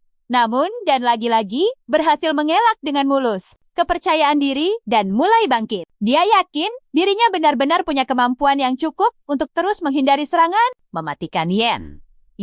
Semua penonton syok berat melihat aksi gila di arena. Bahkan Yan kini sadar, latihan 1 minggu dan sama sekali bukan omong kosong belaka. Yan kemudian meluncurkan teknik tingkat tinggi lainnya yang bernama Twin Dragon Fang Severance. Teknik ini membuat bayangan Yan terbelah seolah menjadi 2 orang. Dia menyerang. Tapi dan langsung teringat momen saat Bong menggunakan mantra ilusi untuk membelah tubuhnya. Dia tersenyum girang menyadari Bong sudah melatihnya mati-matian untuk menghadapi trik semacam ini. Berkat porsi latihan ekstrem bersama Bigong, dia lagi-lagi lolos dari bahaya dan melompat melewati kepala Yan, lalu mendarat di belakangnya dengan keringat yang bercucuran deras. Yan tak sudi membiarkan dan bernapas, dia langsung memburunya tanpa henti. Dan berhasil mengelak, tapi Yan terus saja membombardirnya dengan serangan. Kecepatan gila ini sempat membuat Dan panik. Yan bukan cuma luar biasa cepat, tapi setiap serangannya juga sangat akurat dan tajam. Tapi coba kalian pikirkan, Dan sedang melawan salah satu ahli pedang terbaik di Central Plains. Kita semua tahu, standar pertarungannya pasti selevel ini. Meski fakta menakutkan itu ada di kepalanya, Dan tetap memaksa dirinya untuk terus maju, memotivasi dirinya sendiri bahwa ia pasti sanggup menghindari seluruh tebasan brutal Yan. Dan akhirnya menyadari fakta epik ini. Teknik pedang yang Yon gunakan untuk memburunya adalah teknik yang sama persis dengan yang Bigong pakai saat menyiksanya selama 1 minggu penuh waktu latihan. Karena sudah hafal luar kepala dengan setiap gerakan dan perubahan temponya. Dan terus menghindar dengan sangat lincah. Sampai pada satu titik, Yan terpaksa mundur setelah gagal mendaratkan 1 pukulan pun. Seluruh murid di sana tak percaya melihat sosok jenius seperti Yan justru melangkah mundur. Keributan pecah di antara para penonton yang bingung, mencoba mencerna apa yang sebenarnya sedang terjadi di atas arena duel. Sebagian mengira Yan cuma pura-pura, tapi yang lain membantah keras. Karena Yan yang mereka kenal, pantang melakukan sandiwara konyol dalam duel resmi. Sementara itu, Yan berdiri di sudut arena, otaknya bekerja keras mencoba memahami situasi tak masuk akal ini. Dia kembali menggenggam erat pedangnya, lalu tiba-tiba meminta maaf karena tadi sempat meremehkan dan menyebut Dan bodoh. Ucapan ini membuat Dan terkejut, tapi Yan belum selesai. Dia mengakui secara terang-terangan kalau Dan sudah berkembang pesat dalam seminggu terakhir. Yan mengaku tidak tahu bagaimana dan bisa membaca teknik Supreme Heaven Suffering Sword, lalu mulai memasang kuda-kuda untuk serangan berikutnya. Wajah Dan seketika berubah pucat pasi saat melihat apa yang Yan lakukan. Yan memutar pedangnya dengan cepat dan tiba-tiba gelombang biru raksasa menyelimutinya, memancarkan aura bahaya tingkat maksimal. Teknik pamungkas ini bernama Fierce Dragon Annihilation. Yan berjanji akan menyerah kalau Dan bisa menghindarinya lagi. Jadi, apa yang akan kamu dan aku saksikan selanjutnya? Sini kumpul bareng aku kita akan melihat teknik pedang super gila yang gelombangnya bikin semua penonton di tribun gemetar ketakutan. Mereka sama sekali belum pernah melihat jurus pedang sekuat itu sebelumnya. Bikin mereka semua bertanya-tanya ilmu aneh macam apa ini. Kejutan besar pun terjadi. Semua orang melongo menatap dan yang tiba-tiba berjalan santai menuju tornado biru itu. Semua orang kebingungan memikirkan apa yang mau dan lakukan. Tapi dan terus saja melangkah maju ke arah Yan, seolah rasa takutnya sudah hilang sepenuhnya. Pada malam sebelum duel penentuan, dan terlihat sangat babak belur dan kelelahan. Beong lalu memuji hasil latihannya selama ini. Mengatakan kalau kemampuan menghindarnya sudah hebat dan misi mereka mungkin saja berhasil. Dengan antusias dan bertanya pada Bong, apakah latihannya bisa membuatnya menghindari semua serangan jahat? Tapi Bigong menjawab tidak. Tentu saja hal ini membuat Dan kaget. Tapi Bigong menjelaskan kalau Jen itu sama sekali bukan orang bodoh. Awalnya Yan mungkin meremehkannya. Tapi kalau Dan terus-menerus menghindari serangan pedangnya, dia pasti akan mencari cara lain untuk melawan balik. Beong kemudian menambahkan kalau Yan terpaksa harus memakai teknik terkuatnya jika Dan berhasil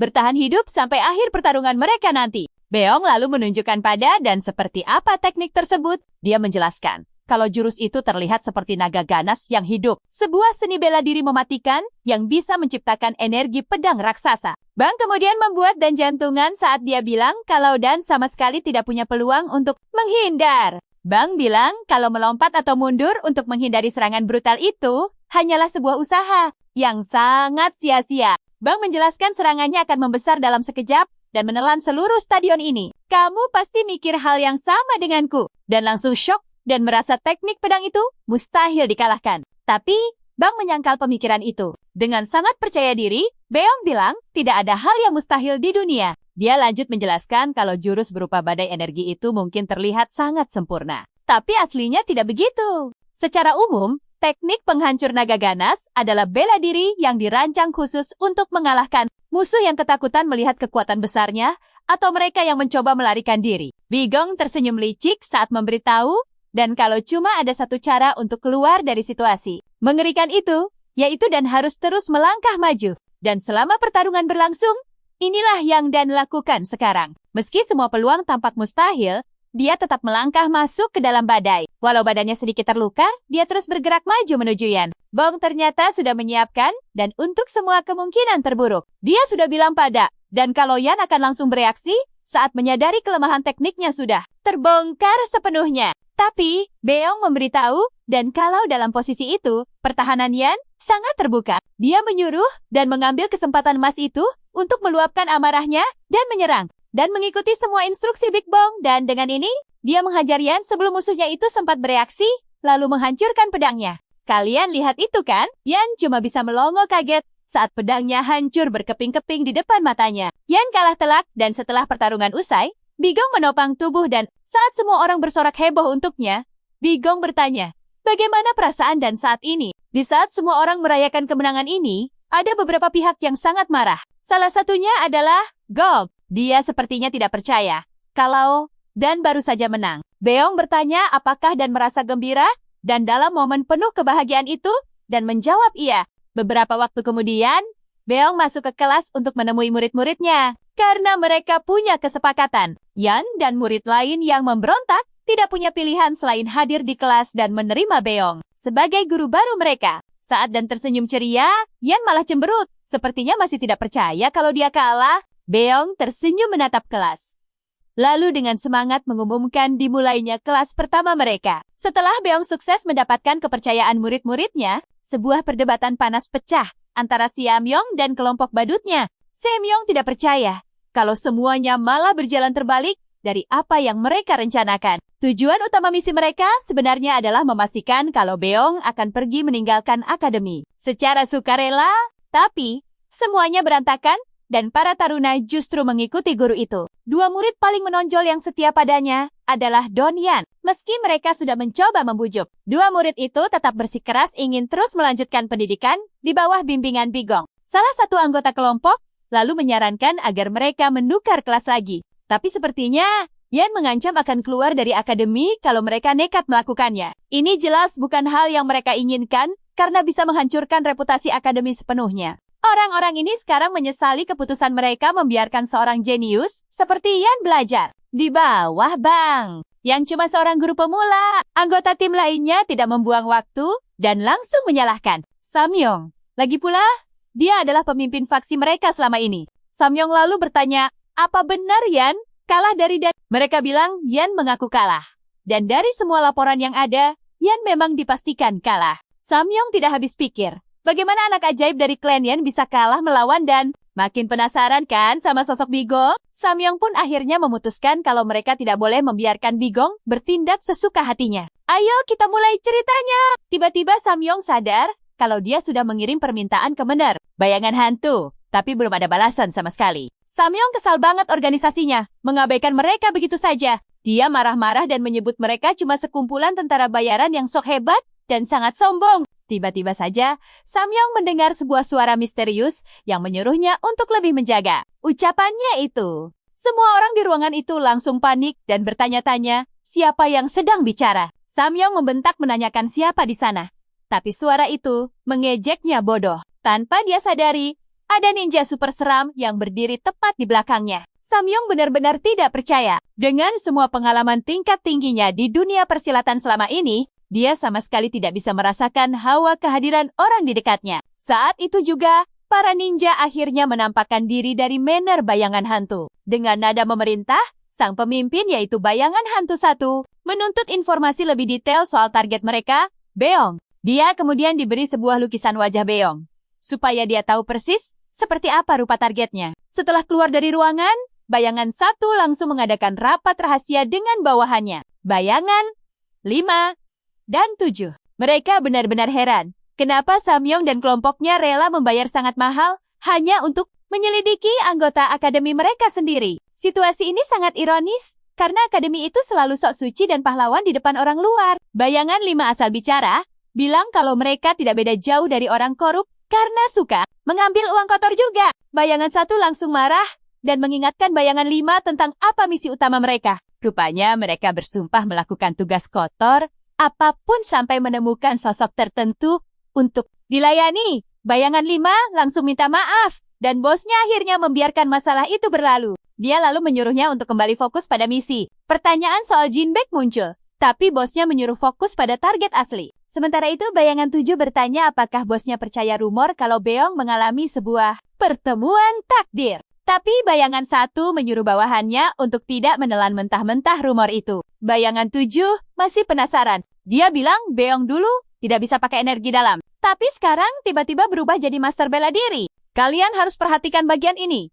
Pasti ada rahasia gila di baliknya. Tiba-tiba muncul dugaan kalau Beong memiliki sosok pelindung rahasia yang sangat kuat. Mereka mengira kelompok Samyong sudah tahu ini dan sengaja menyewa mereka. Bayangan 1 curiga kalau Beong mungkin jauh lebih berbahaya dari dugaan awal. Dan dia memperingatkan anak buahnya agar jangan sampai ada yang melacak jejak mereka. Bayangan 7 dengan sombong bilang, sekuat apapun Beong, mustahil dia bisa mendeteksi teknik sembunyi tingkat tinggi milik sekte Mener bayangan. Penuh percaya diri, para ninja bergerak. Di tempat lain, Jinbaek dan Beong terlihat sedang berdiskusi. Jinbaek menyebutkan kalau nama Beong sekarang sudah menyebar luas di seluruh akademi. Jinbaek sangat mengkhawatirkan Beong, memperingatkan kalau sudah ada beberapa orang yang mulai bergerak mengincarnya. Beong paham dan bilang kalau rasa iri dan dengki selalu mengikuti jalan seorang pahlawan. Jadi Pak Tua itu tidak perlu khawatir sama sekali. Jinbaek merasa sangat bersyukur Beong mengalami sebuah pertemuan takdir. Karena semua hal kini telah berubah drastis baginya. Dia bilang, situasinya pasti kacau kalau Beong kalah duel melawan Ming. Apalagi, Samyong sudah berusaha keras untuk menyingkirkannya. Kalian pasti ingat kan, sebelum regresi waktu ini, dia sebenarnya kalah telak melawan Ming. Posisinya sebagai asisten instruktur, langsung dicabut dan dia diturunkan menjadi pekerja kasar biasa. Karena tidak sanggup menanggung rasa malu yang besar, Beong akhirnya kabur dari akademi. Beong mengembara tanpa tujuan pasti. Sampai akhirnya, dia bekerja sebagai pengawal di sebuah agensi pengawalan. Meski Beong masih tidak bisa memakai energi dalam, dia mengerahkan seluruh keringat dan air matanya untuk melatih teknik fisik dan ilmu tombak. Setelah selamat dari banyak misi bahaya dan serangan bandit, Beong pada akhirnya berhasil menjadi seorang pengawal tingkat pertama. Beong lalu menghabiskan 10 tahun berikutnya sebagai seorang prajurit pengawal. Dia mengelilingi seluruh daratan tengah mengumpulkan jaringan kontak dan informasi. Suatu hari, Beong memutuskan mampir ke Akademi Mata Air Naga untuk bernostalgia. Tapi sayangnya, hari itu adalah saat para iblis memutuskan untuk menyerang. Teringat semua masa lalu itu, Beong dengan kesal melempar batu ke depan. Jinbek sangat kaget dan bertanya kenapa dia tiba-tiba melempar batu. Beong beralasan kalau dia melihat katak jelek dan refleks ingin melemparnya saja. Jinbek mengomelinya karena menyakiti katak tak berdosa. Tapi Beong mengingatkan patua itu kalau dulu dia sering menangkap katak untuk dijadikan obat. Saat masih muda, Jinbek langsung terdiam kaku. Lucunya, ternyata bayangan 7 dan 5 sedang bersembunyi tepat di arah lemparan batu Beong tadi. Batu itu telak mengenai wajah bayangan 7, membuat wajahnya langsung bengkak parah. Coba tebak, menurut kalian dia sengaja? 7 curiga penyamarannya ketahuan, tapi 5 yakin itu cuma hoki saja. Sini, temani aku. 5 menyuruh 7 agar tidak meragukan kehebatan teknik kultivasi Ghost Shadow. Manner hanya karena masalah sepele. 7 akhirnya setuju, dan 5 langsung menyuruhnya untuk lebih percaya pada kemampuannya sendiri. Karena Bigang sudah kembali ke kamarnya, mereka cuma bisa terus mengawasinya dari jauh. Sementara itu, di dalam kamarnya, Bigang tersenyum puas karena misi pertamanya sekarang sudah berhasil diselesaikan dengan sempurna. Dia mulai mempertimbangkan untuk membawa masuk karakter lain, yang sepertinya adalah seorang gadis misterius. Apakah ini waktu yang tepat untuk memanggilnya? Di tengah lamunan serius itu, tiba-tiba saja Yan langsung melangkah masuk ke dalam ruangan tersebut. Yan terkejut melihat Bigang sedang menatap pintu, seolah sudah menebak kedatangannya sejak awal. Bigang santai menjawab kalau dia tahu Yan pasti sedang gelisah. Jadi, wajar saja kalau dia sudah sangat menantikan kedatangan pemuda itu. Yan cuma bisa terdiam melihat ekspresi super arogan di wajah Bigang. Tanpa basa-basi, Bigang langsung bertanya, apa tujuan Yan menemuinya malam ini? Setelah ragu beberapa saat, Yan akhirnya mulai bicara. Dia membahas duelnya dengan Dan, di mana Dan bisa membaca semua serangannya dengan mudah. Awalnya, Yan mengira itu cuma hasil latihan keras Dan, tapi dia sadar itu sangat tidak masuk akal. Dia menyadari kalau gerakan itu bukan sekadar respons biasa terhadap serangannya. Sekarang perhatikan baik-baik bagian ini, dan seakan tahu persis setiap celah dari tekniknya. Yan dengan penuh curiga bertanya, apakah Bigang diam-diam mengajari dan semua rahasia teknik pedang klannya selama ini? Yan sangat kaget. Bagaimana bisa orang luar seperti Bigang mengetahui detail teknik pedang super kuat milik klan Yan?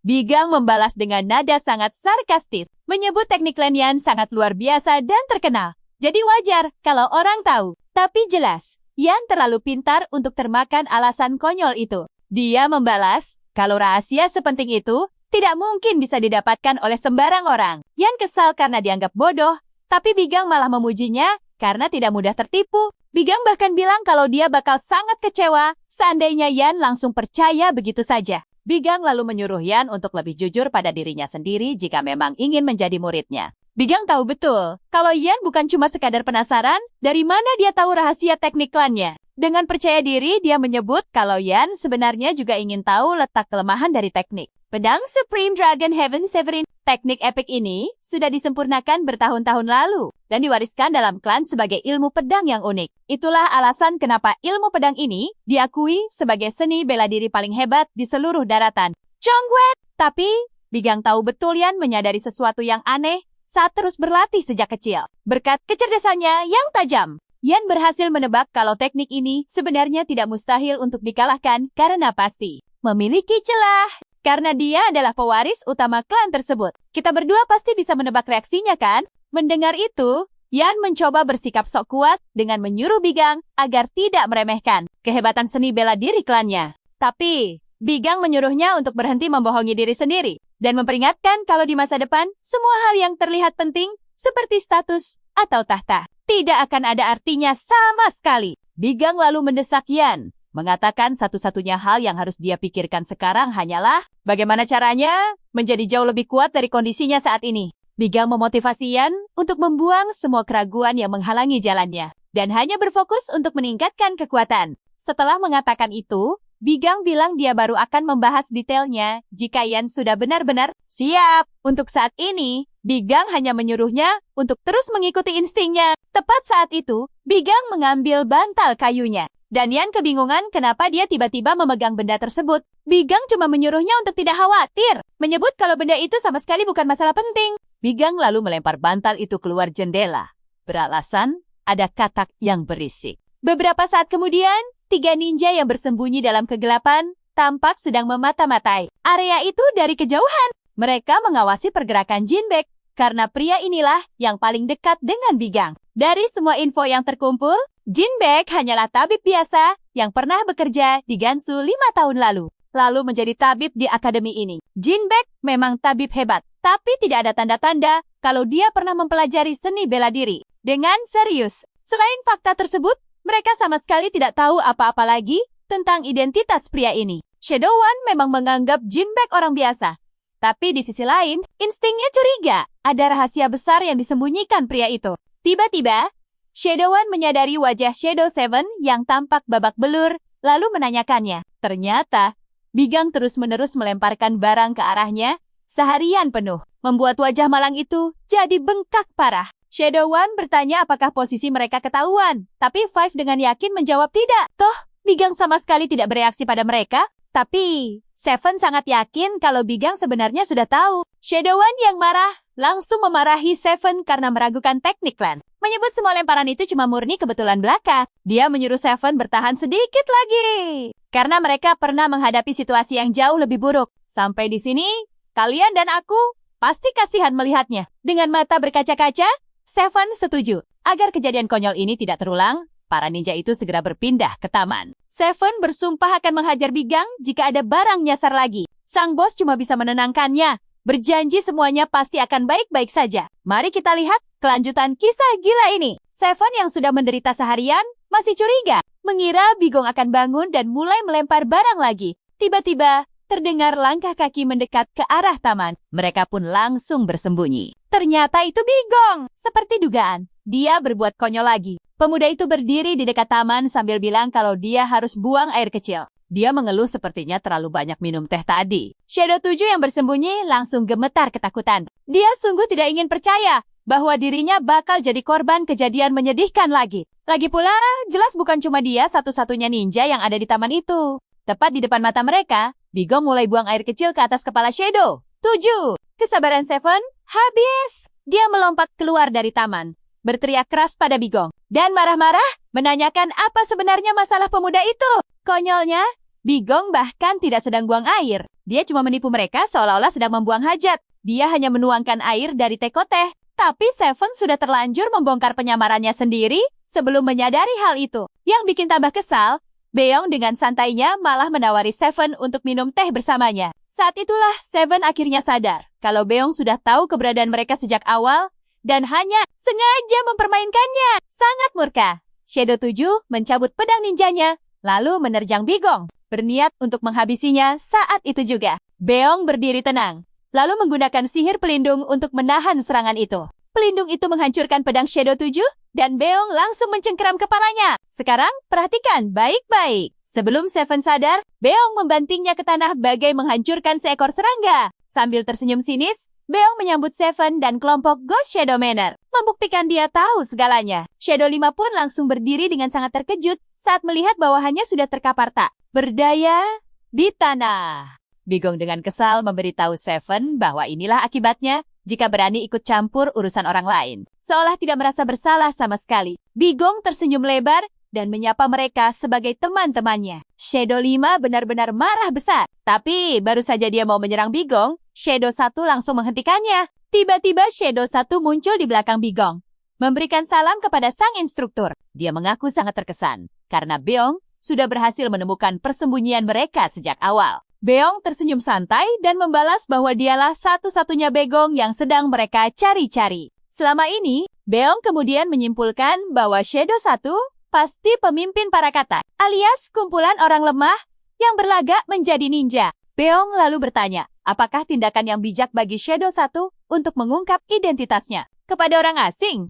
Namun Shadow 1 menjawab dengan penuh amarah bahwa dia tidak berniat membiarkan Bigong hidup. Mendengar hal itu, Bigong malah tertawa lepas. Dia bertanya, apakah 1 tidak penasaran bagaimana dia bisa tahu keberadaan mereka? Sayangnya, Shadow 1 sama sekali tidak berminat untuk mengobrol santai. Sebaliknya, dia ingin langsung menebas Beong tanpa basa-basi. Dia maju menyerang dengan pedangnya, tapi MC kita tetap santai menghadapi bahaya ini. Dia menggunakan pedang tunggalnya dan menangkis serangan mematikan itu dengan mudah. Benturan itu menghancurkan pedang Shadow 1. Tapi dia langsung mengambil senjata lain dan menyerang Bigong lagi. Pertarungan memanas. Kalian pasti merasakan ketegangannya juga kan? Beong terpaksa mengakui satu fakta. Meski Shadow 1 tidak punya daya hancur sehebat Giong, dia jauh lebih cepat, tepat, dan juga lincah. Bukan cuma itu, semua serangan mematikan dari Shadow 1 selalu mengarah tepat ke titik vital. Beong juga menyadari kalau kepadatan energi yang disalurkan ke pedang Shadow 1 itu sangatlah tinggi. Beong tahu pasti kalau pelindung sihirnya tidak akan mungkin bisa bertahan menahan serangan gencar ini. Beong juga mulai khawatir tidak bisa terus-terusan menangkis serangan Shadow 1 dengan pedang tunggalnya. Walaupun lawannya sangat berbahaya, Bigong malah bersemangat melawan musuh sekuat ini. Seiring pertarungan berjalan, Bigong berhasil memukul mundur Shadow 1 dengan senjatanya, membuat Shadow 5 terkejut luar biasa. Shadow 1 kemudian menyuarakan apa yang ada di pikirannya. Dia menyadari kalau teknik yang dipakai Bigong sangat berbeda dari ilmu bela diri biasa. Shadow 1 tidak percaya Bigong bisa mendapatkan kekuatan sehebat itu secara kebetulan. Dia pun langsung bertanya, apakah Beong menggunakan ilmu hitam? Beong menyangkal hal itu dan balik bertanya, apakah Shadow 1 pernah melihat ilmu hitam secara langsung? Lagi pula, Beong bilang sudah puluhan tahun berlalu sejak sekte iblis runtuh. Jadi, sebaiknya dia melupakan dugaan konyol soal pemakaian ilmu hitam itu. Meski begitu, Beong mengakui bahwa teknik miliknya memang cukup berbeda dari seni bela diri standar. Mendengar pengakuan ini, Shadow 1 menyimpulkan bahwa Bigong sama sekali bukanlah orang yang bisa ditaklukkan. Artinya, mereka tidak punya pilihan lain selain menyingkirkannya untuk selamanya. Dengan tekad bulat, Shadow 1 mengaktifkan jurus pamungkasnya. Dia menegaskan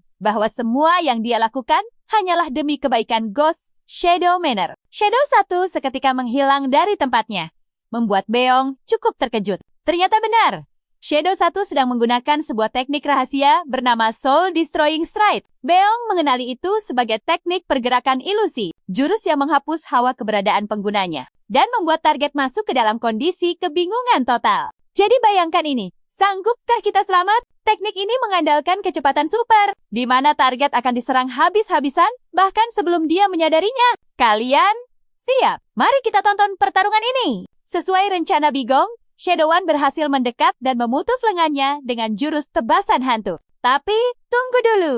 Sebelum Shadow 1 sempat merayakan kemenangannya atas Bigong, dia baru sadar kalau dia sudah ditipu mentah-mentah. Ternyata, yang diserang Shadow 1 itu cuma ilusi, bukan Bigong asli. Sebelum dia bisa bereaksi, Bigong sudah membalikkan keadaan dengan cepat. Bam! Bigong mendaratkan pukulan super keras ke kepalanya sampai dia terpental jauh. Dia menabrak dinding, dan topengnya pun terlepas. Bahkan, Shadow 5 sampai syok berat melihat bosnya dihajar habis-habisan begitu. Sambil menahan rasa sakit yang luar biasa, Shadow 1 bertanya bagaimana Bigong bisa melacak posisinya. Bigong tahu para ninja sangat bangga dengan ilmu sembunyi mereka. Tapi sayangnya, Bigong bisa melihat mereka dengan jelas berkat sihir pelacaknya. Sihir pelacak ini bekerja mirip sensor panas. Bigong bisa melihat siapa saja, tak peduli sehebat apa mereka bersembunyi, termasuk para ninja itu. Setelah membuktikan bahwa kekuatan mereka beda level, Bigong menyarankan agar mereka mengobrol santai seperti yang dia tawarkan sebelumnya.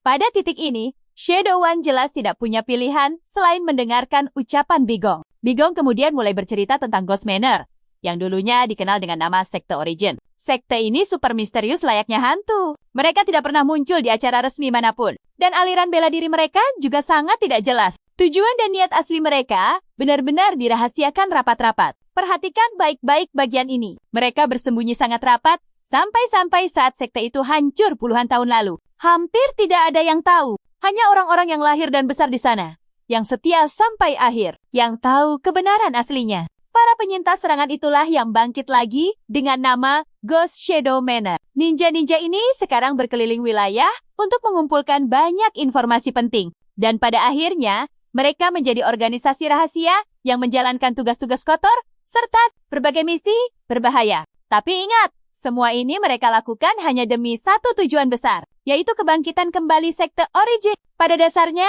itulah misi utama dan hal terpenting bagi mereka. Shadow 1 tentu saja kaget bukan main mendengar Bigong membongkar semua rahasia terdalam organisasi mereka. Dia sulit percaya ada orang luar yang tahu sejarah mereka. Sepanjang sejarah, Belum pernah ada satupun informasi tentang sekte Origin yang bocor keluar. Bigong kemudian langsung masuk ke inti pembicaraan. Dia memberi Shadow One 2 misi khusus. Jika dia berhasil menyelesaikannya, Bigong janji akan memberikan informasi tentang hal yang selama ini matian dia cari. Shadow One mengepalkan tangannya frustrasi, mengaku bahwa dia sudah mencari petunjuk selama 20 tahun, tapi hasilnya benar-benar nihil. Dia lalu berteriak keras pada Bigong, bertanya, apakah dia tahu apa yang mereka cari? Dengan tenang, Bigong menjawab bahwa organisasi itu sedang mencari garis keturunan murni sekte Origin. Bigong merinci bahwa mereka mencari penerus unik yang bisa mewarisi seluruh ilmu bela diri sekte itu. Orang spesial ini selalu punya tanda lahir unik di pergelangan tangan kirinya. Shadow One langsung tenang saat sadar Bigong tidak cuma membual, tapi benar-benar tahu apa yang dibicarakannya. Kalian paham kan sekarang? Inilah kunci utama kebangkitan sekte. Alasan mereka terus mencari selama ini. Shadow One heran bagaimana Bigong bisa tahu. Padahal di dalam markas Ghost Shadow sekalipun, hanya segelintir elit yang tahu rahasia besar ini. Dia bertanya, dari mana Bigong tahu semua itu? Tapi Bigong menolak menjawab. Dia baru akan bicara kalau Shadow One mau menerima tawarannya. Bigong membebaskan Shadow One untuk menolak. Dan membiarkannya terus membuang-buang waktu menguntit orang tanpa hasil. Menyadari kenyataan pahit itu, Shadow One bangkit berdiri, mengambil pedangnya, dan dengan sopan menerima misi tersebut. Tapi, Shadow One berjanji akan bertarung habis-habisan jika nanti dia tahu bahwa Bigong ternyata menipu mereka. Bigong sama sekali tidak cemas soal ancaman itu. Dia malah senang tawarannya diterima dan langsung memberikan misi pertama untuknya. Di tempat lain, seorang pembunuh wanita hebat terlihat sedang melumpuhkan sekelompok preman. Wanita itu menghabisi mereka sendirian, menyisakan wakil ketua di akhir. Mako dan gengnya dituduh menyerang desa dan melecehkan para wanita secara paksa. Para wanita yang selamat dari serangan itulah yang menyewa pembunuh bayaran ini untuk melenyapkan Mako. Dia menduduki Mako, mengunci pergerakannya. Pria itu bingung, kenapa dia tiba-tiba lumpuh dan tidak bisa mengumpulkan energi dalamnya? Kenyataannya, energi internal di tubuhnya terkuras dengan sangat cepat. Dalam upaya putus asa, Mako mengingatkan wanita itu bahwa dia adalah wakil ketua geng berbahaya. Sang pembunuh sama sekali tidak peduli, lalu menghabisinya dengan tusukan pedang telak. Setelah membereskan pria jahat itu, dia berdiri di dekat jendela, dan seekor burung pembawa pesan pun muncul. Wanita pembunuh bayaran itu baru saja menerima target selanjutnya. Dan tebak siapa targetnya? Ya, itu Bigong. Sementara itu, Bigong sendiri sedang asyik melatih dan ayo kita mulai. Bang mengarahkan posturnya dengan tegas. Tapi coba lihat kelakuan Dan yang melawan. Membuat Bang bersiap memberinya pelajaran seru seperti biasa. Namun Dan memohon agar dia berhenti. Lalu memprotes kenapa Yan tidak ikut dihajar. Dia menunjuk Yan yang asyik berlatih sendirian. Yan hanya berdiri diam tanpa melakukan apa-apa, dan Dan langsung memprotesnya. Beong mengingatkan bahwa level Yan jauh berbeda. Saat Dan mencoba membantah, Bing langsung menghajarnya, karena anak ini memang cuma paham bahasa pukulan. Beong berjalan pergi, tapi diam-diam dia melirik Yan dari sudut matanya. Dia sangat takjub melihat perkembangan Yan. Dia berharap Yan bebas dan tidak terkekang oleh teknik pedang asli dari Supreme Dragon Heaven Severing. Dia ingin Yan menciptakan ilmu pedangnya sendiri, mengikuti kemana insting tajamnya menuntun. Biang tahu bakat luar biasa, Yan akan membawanya ke tingkat puncak. Tiba-tiba, Dan muncul lagi. Bang bertanya, apakah sirkulasi kai miliknya sudah selesai? Tapi, Dan menggeleng. Dia datang menemui Bang karena merasa sangat cemas. Dia ragu bisa menyalurkan Ji jika menuruti perintah Bong. Bang lalu menegaskan bahwa Dan sama sekali tidak punya pilihan lain. Satu-satunya jalan keluar adalah mengumpulkan energi internal yang cukup. Beong lalu bertanya, apakah Dan sedang mengumpulkan eliksir sebagai jalan pintas? Tapi jawabannya tidak. Karena itu, Bang menyuruhnya bahwa satu-satunya cara adalah dengan terus-menerus melatih sirkulasi ki miliknya. Dan akhirnya setuju menuruti ucapan Bigong, lalu berjalan pergi dengan lesu. Bong sangat paham rasa tidak aman, dan dia tahu dan tidak bangga mengalahkan Yan, karena kemenangan itu hanya mengandalkan trik licik. Namun, Bong sadar betul bahwa masalah mental ini tidak bisa diselesaikan secara terburu-buru. Nah, perhatikan baik-baik di sini. Bang menemui Shadow One soal misi mereka. Ternyata, sudah 10 hari berlalu tanpa ada kemajuan sedikit pun. Bong khawatir ini akan merusak rencananya. Tiba-tiba Dong muncul. Karena suasana hati Bigong sedang kacau, dia menatap Dong dengan ekspresi jijik yang sangat jelas. Dong memprotes tatapan itu, dan Bigong langsung membentaknya. mengatakan bahwa dia sedang sibuk mengurus kelasnya. Tentu saja dong tidak percaya, karena Bigong hanya terlihat jalan-jalan santai. Dong sangat ingin menantang Bong, tapi kejadian gila di pegunungan waktu itu menyadarkannya bahwa dia sama sekali bukan tandingan Bong. Dong menyuruhnya pergi ke aula utama karena Samyong memanggil. Bing pun menuruti panggilan itu dan langsung berjalan menuju ke sana. Samyong sudah menunggu di sana dan langsung menanyakan kabar keseharian Bang. Sambil tersenyum, Bing berkata dia sangat menikmati hidup bersama murid-murid jeniusnya. Samyong kesal melihat sikap santai Beong, tapi dia tidak bisa berbuat apa-apa. Samyong kemudian membahas salah satu persyaratan penting dari akademi tersebut. Karena akademi berada di bawah aliansi ortodoks, Samyong menyebutkan aliansi meragukan kompetensi Beong. Rupanya, pihak aliansi mulai menaruh perhatian padanya. Beong sangat terkejut. Kenapa aliansi mengincar orang biasa sepertinya? Tiba-tiba, seorang gadis cantik masuk. Ternyata dia adalah inspektur utusan aliansi untuk mengevaluasi kemampuan Bigang. Gadis itu bernama Mei Solon.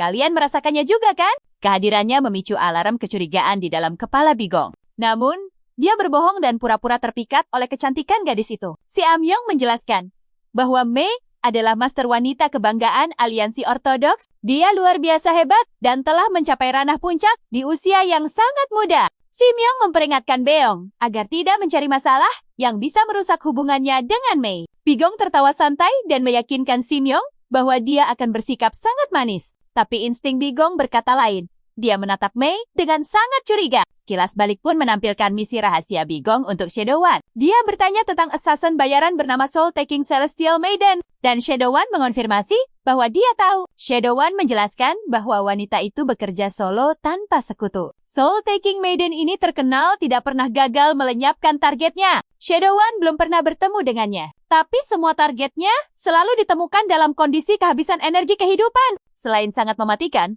rumor mengatakan bahwa dia juga sangat cantik. Shadow One bertanya, apakah misinya menghabisi sang assassin? Bigong menolak. Dia malah ingin mengundangnya ke akademi, membuat Shadow One shock berat. Di tengah kebingungannya, Bigong menyuruhnya membatalkan kesepakatan dengan Simyong. Beralasan, ada urusan mendesak yang muncul. Shadow One patuh dan langsung membatalkan misi dari Samyong. Dia bahkan berjanji akan membayar semua biaya pembatalannya. Dia lalu berjanji akan mengenalkan Samyong pada orang yang lebih kompeten menyelesaikan tugas tersebut. Saat itulah dia menceritakan soal assassin ganas ini. Setelahnya, Shadow One mempertanyakan rencana nekat Bigong. Mengingat sang eksekutor selalu berhasil, dia pasti menemukan cara untuk menumbangkan targetnya. Tidak peduli seberapa kuat lawan mereka, Shadow One jujur mengkhawatirkan Bigong. Dia masih butuh banyak informasi dan akan sangat merepotkan kalau Bigong sampai tumbang duluan. Jadi, apa yang kita pelajari di sini? Beong sadar wanita ini berbahaya, dan justru itulah kenapa dia membutuhkannya. Sini ku beritahu, Mei itu gadis super berbahaya.